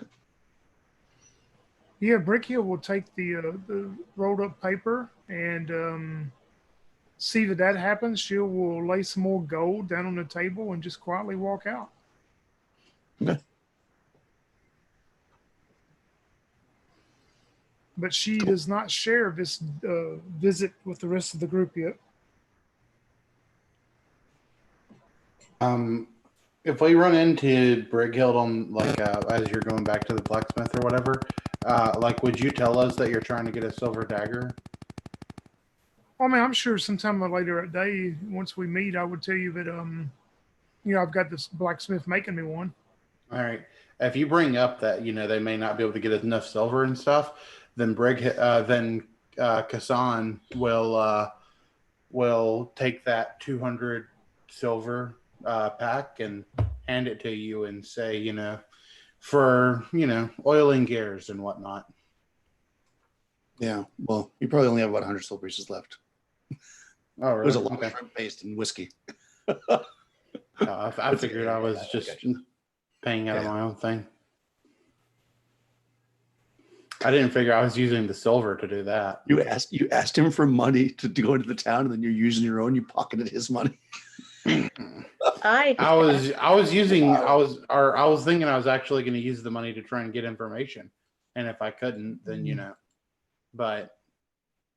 Okay, no, I just think it's funny. If you say there's like 100 silver pieces, then that's, whatever's left, Kazan will give it all to Brickhild to try to, Yeah, I just assumed you were using that money. Dagger. I didn't actually go through and say, well, you got to take some silver off. I just assumed that was paying for everything. But anyways, that's fine. But yeah, you would probably see, actually, I don't, well, yeah, so we'll say that took whatever amount of time it took. Because it was, I went through it quickly, but it was for a whole ceremony. So you're probably coming out, of the fortune teller, maybe right around the time they're coming out of the canoe shop, because you're actually in the same spot. They're like literally across from each other. So, yeah. So you guys kind of encounter each other in the boardwalk. Let me give you the little Brickhill looks at him and she goes, "Is it time to have a drink yet?" Well, past time to have a drink. I think in Hyperborea it might always be 5 o'clock, right? It's 5 o'clock somewhere. 5 o'clock somewhere. But I think I'd like to check out the medicine shop if nobody else wants to do it. Oh, you know what? Yeah, I want to check out the medicine shop too. Okay. So the medicine shop, I think, was 10, right? And I think the blacksmith is 8, if I'm not mistaken. So you guys are all kind of, I don't know if you're going to the blacksmith or not, but it's basically if we walk by the blacksmith, Brickhill would see if they had found the silver. If not, tell them that maybe she found some they could use. Yeah, 10. Oh, it's 9. Okay, so it's right next door. Yeah, okay. So sure, yeah, you go in there. Yeah, he has not found any silver yet. Do you give him that sealed thing or no? You don't. No, not yet. No. Okay. No, he says no, not yet. It's only been a couple of hours. You have something, you say? She looks at Kassan. Oh yeah, then yeah, Kassan will toss the pack up in front of him. Will this help any? Yeah, he looks at it. He says, yeah. This could work. Let me see if my boy gets back with the actual pure silver. But if not, then we can take this out tomorrow and forge it in the morning. We'll do our best. Yes, I will see you tomorrow then. Okay. And then right next door is the medicine place, if you guys are all going to go there. That is herbs and medicaments sold here, including all manner of fungi, roots, herbs, powders, oils, tree saps, and animal urine. Nice. Here we go. The face of the building is hung with dried fish bladders, I should say. Popular local cure-all. There you go. They also sell antidote for giant bee stings. and the woman who runs it, whose name is Sha Yil, a not unattractive middle-aged woman with an hourglass figure, neatly combed red hair, and scintillant blue eyes. Ooh, redhead with blue eyes. So she when you come in, you see the herbs and stuff all hanging there in the front. And she has a sign that says that those things, bladders, bee sting, cure all, and other common ailments or whatever. She has a little sign. So she greets you like a little bell tinkles when you come in. And there's the woman there, and she has three young women. They look like they're in their young teens, so maybe like a little bit like younger than you guys. And they're kind of like mortar and pestle, like making stuff or whatever. And when you open the door, she looks up and she says, "Ah, strangers, how can I help you? Welcome to the medicine shop."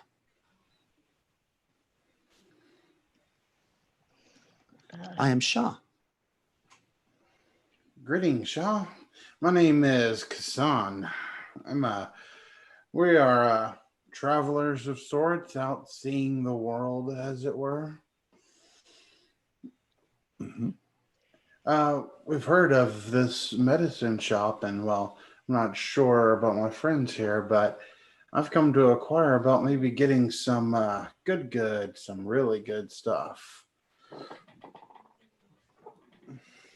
Oh, well, we have the finest in cures. A dried fish bladder is effective for so many different things.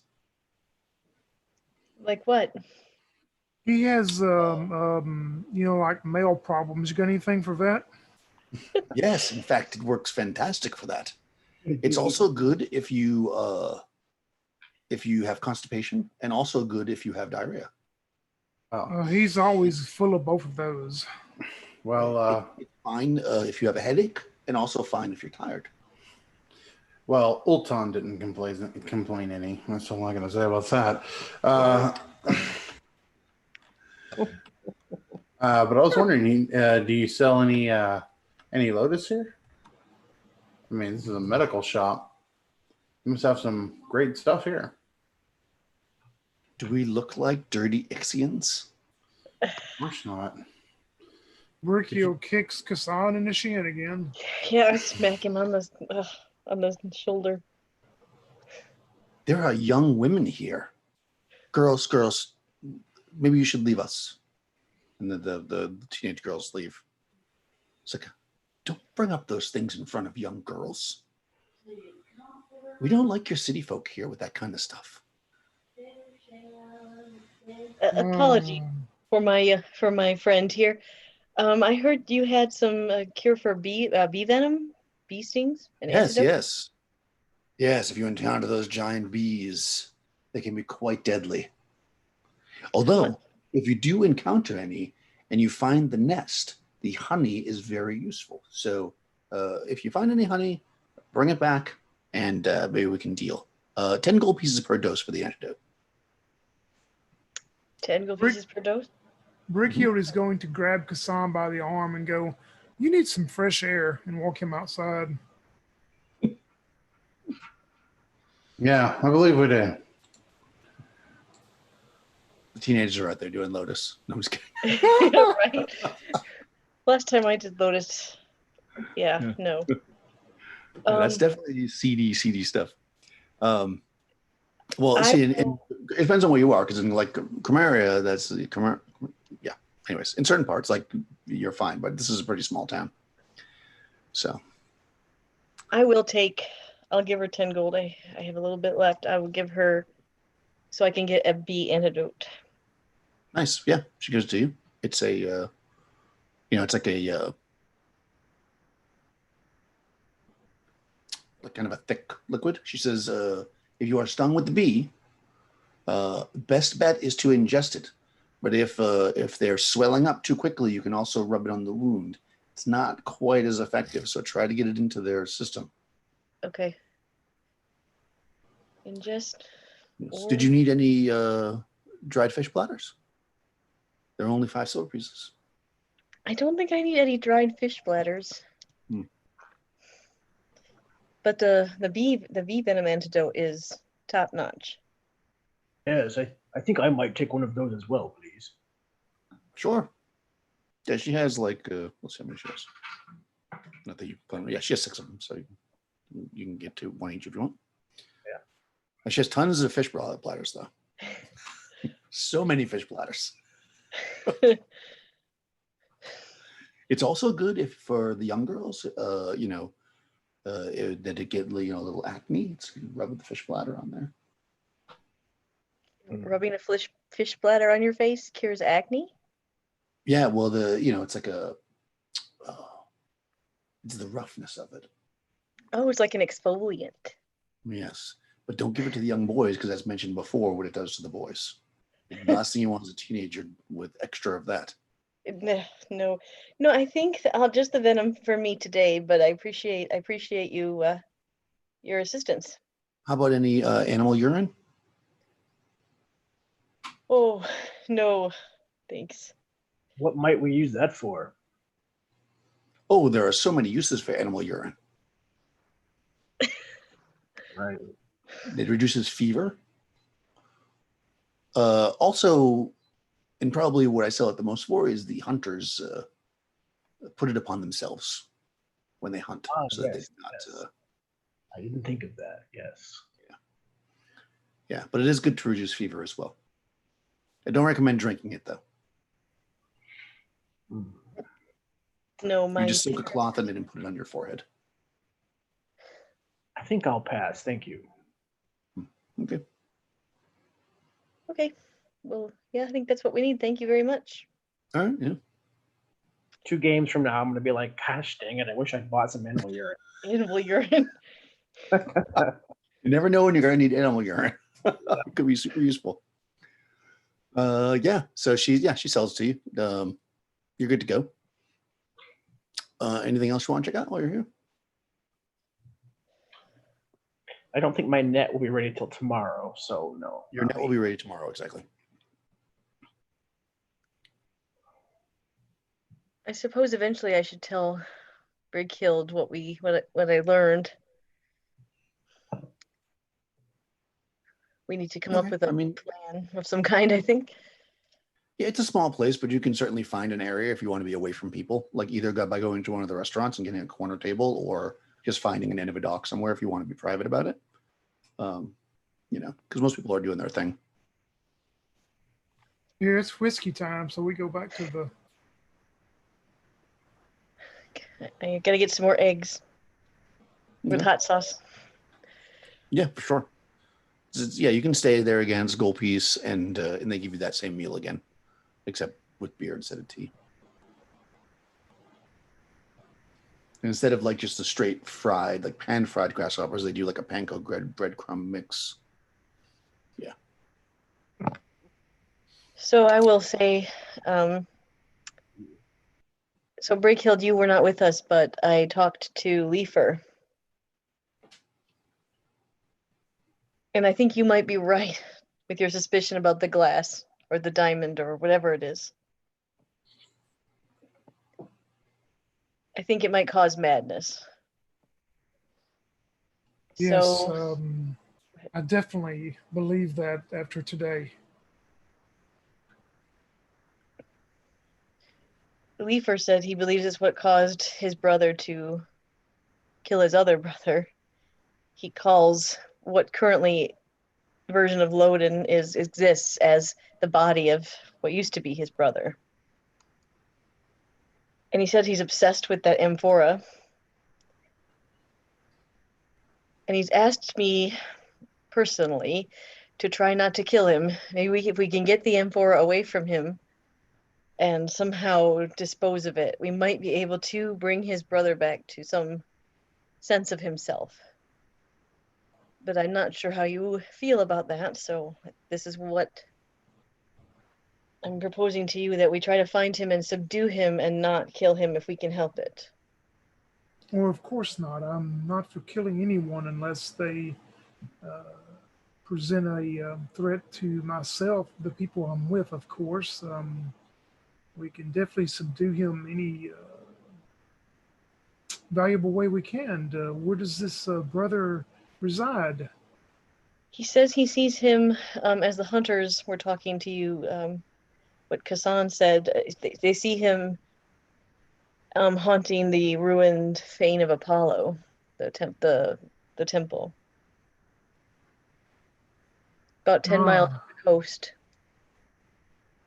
I guess we will need to speak to our employer, and since we are traveling along the coast on boat, I guess we can go that way on the boat when we leave here and dock in as close as we can to the temple. Then I guess correct. I'm assuming so. Daniel, can we go up the coast Yeah, in the big boat? you would Or- probably know that, so you don't have to go through all that. That would not be easy to do. Like you would, because the way the coast is shaped, like you would not be able to get very close. You would be better off just either going on foot or going along the coast in a small boat. Like you're not going to be able to get that much closer than you are right now to where you got to go. so I'll If that say makes that. sense, because it's kind of like you're inset, and basically the 10 miles is kind of wrapping up and around, so you're actually already kind of close to it. I mean, it's 10 miles along the coast, if that makes sense. But I mean, you could get in the big boat and move it, but it would be very minimal. You'd still end up having to go like 6 miles. So I don't know that it would save you that much, but you certainly could try.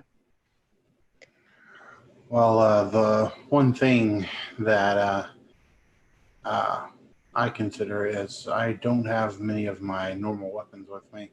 I have silver arrows on the boat, but I didn't bring them ashore, of course. And supposedly only silver hurts this man. Panesta, what if you're the man you spoke to? Would he maybe rent us a canoe that we could go along in a small canoe up that path and go by land from the coast?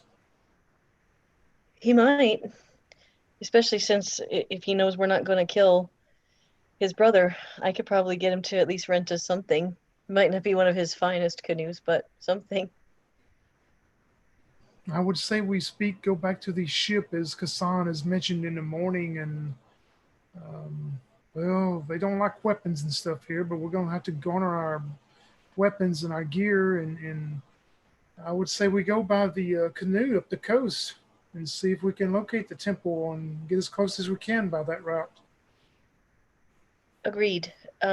One small point, I wouldn't tell our employer that we're planning on like the whole story. I would just tell him that we think that's where the M4A is located. And let's not tell them we might smash it. That's your story to tell. I have, yes. Well, Brighild would never dream of betraying our employer. I mean, he hired us to do a job after all. Well, he did. You're correct. But if the green glass causes madness, it's not. We could always bring back a shard and say we found it broken. Hey, I know. you know what I told you at the beginning of this whole ordeal. Well, none of us need to touch the object at all. That is the key point. I mean, if you want to bring it back, you put in something and bring it back to him, but Yeah. none of us need to touch it or get anywhere close to it as far as. If you want to try and grab it, I do have a couple of sacks, and we can attempt it maybe. But we'll have to try and get it away from him somehow. Yes, and then try to seal it up somehow so that it does not cause us to go mad if that's what happened. Do you not have some type of gloves that you wear, Kassan, for things that you do at times?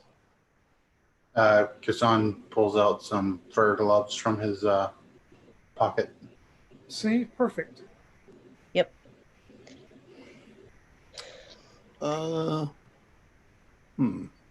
Panesta, I think, is the only one that got that part. Do a test of intelligence. Okay. I'm pretty sure you're the My only intelligence is 14, so yeah. one. I think a 3 and 6 then. That's 3, I believe. Oh, I did get a 3. You remember, because you're the only one that got this part of the story, that when they found this thing, it was in a metal box. Right. But I figured maybe that was lost. I don't think you knew that, right? Look at the map. Yeah, I mean, just that is something that you knew. So I Right. don't think anybody else got that part of the story. So I guess originally Vul said it on the boat too, but you were told specifically by the person that told you the story, which was the fisherman. Yeah, and I will bring that back up to the rest of the group. Remember that when we were told the story, it was sealed in a metal box. So somebody must have at some point known there was something fishy about this. Well, let's see if we can find the metal box.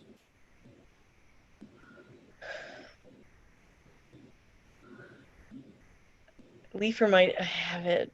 I don't know if I want to go asking him for it because I told him that I was gonna smash it.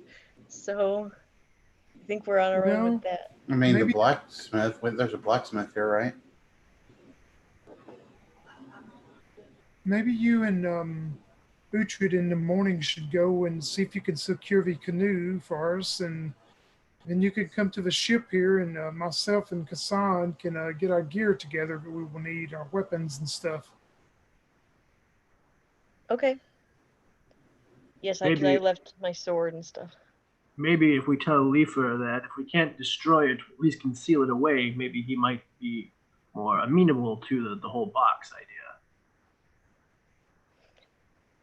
I mean, I'll bring it up when we go for the canoe in the morning, and we'll see what he says. Perfect. That actually seems like a good place to stop, I think, right? We're almost 11 o'clock. And we can cut in. So this is the end of the day, the 12th day of the second month of the 8th year. And we'll come back first thing in the morning on the 13th day, because that's always lucky. It's actually Friday in a sense too, the 13th. So that should be good. So we'll come back next time and see what happens with the box.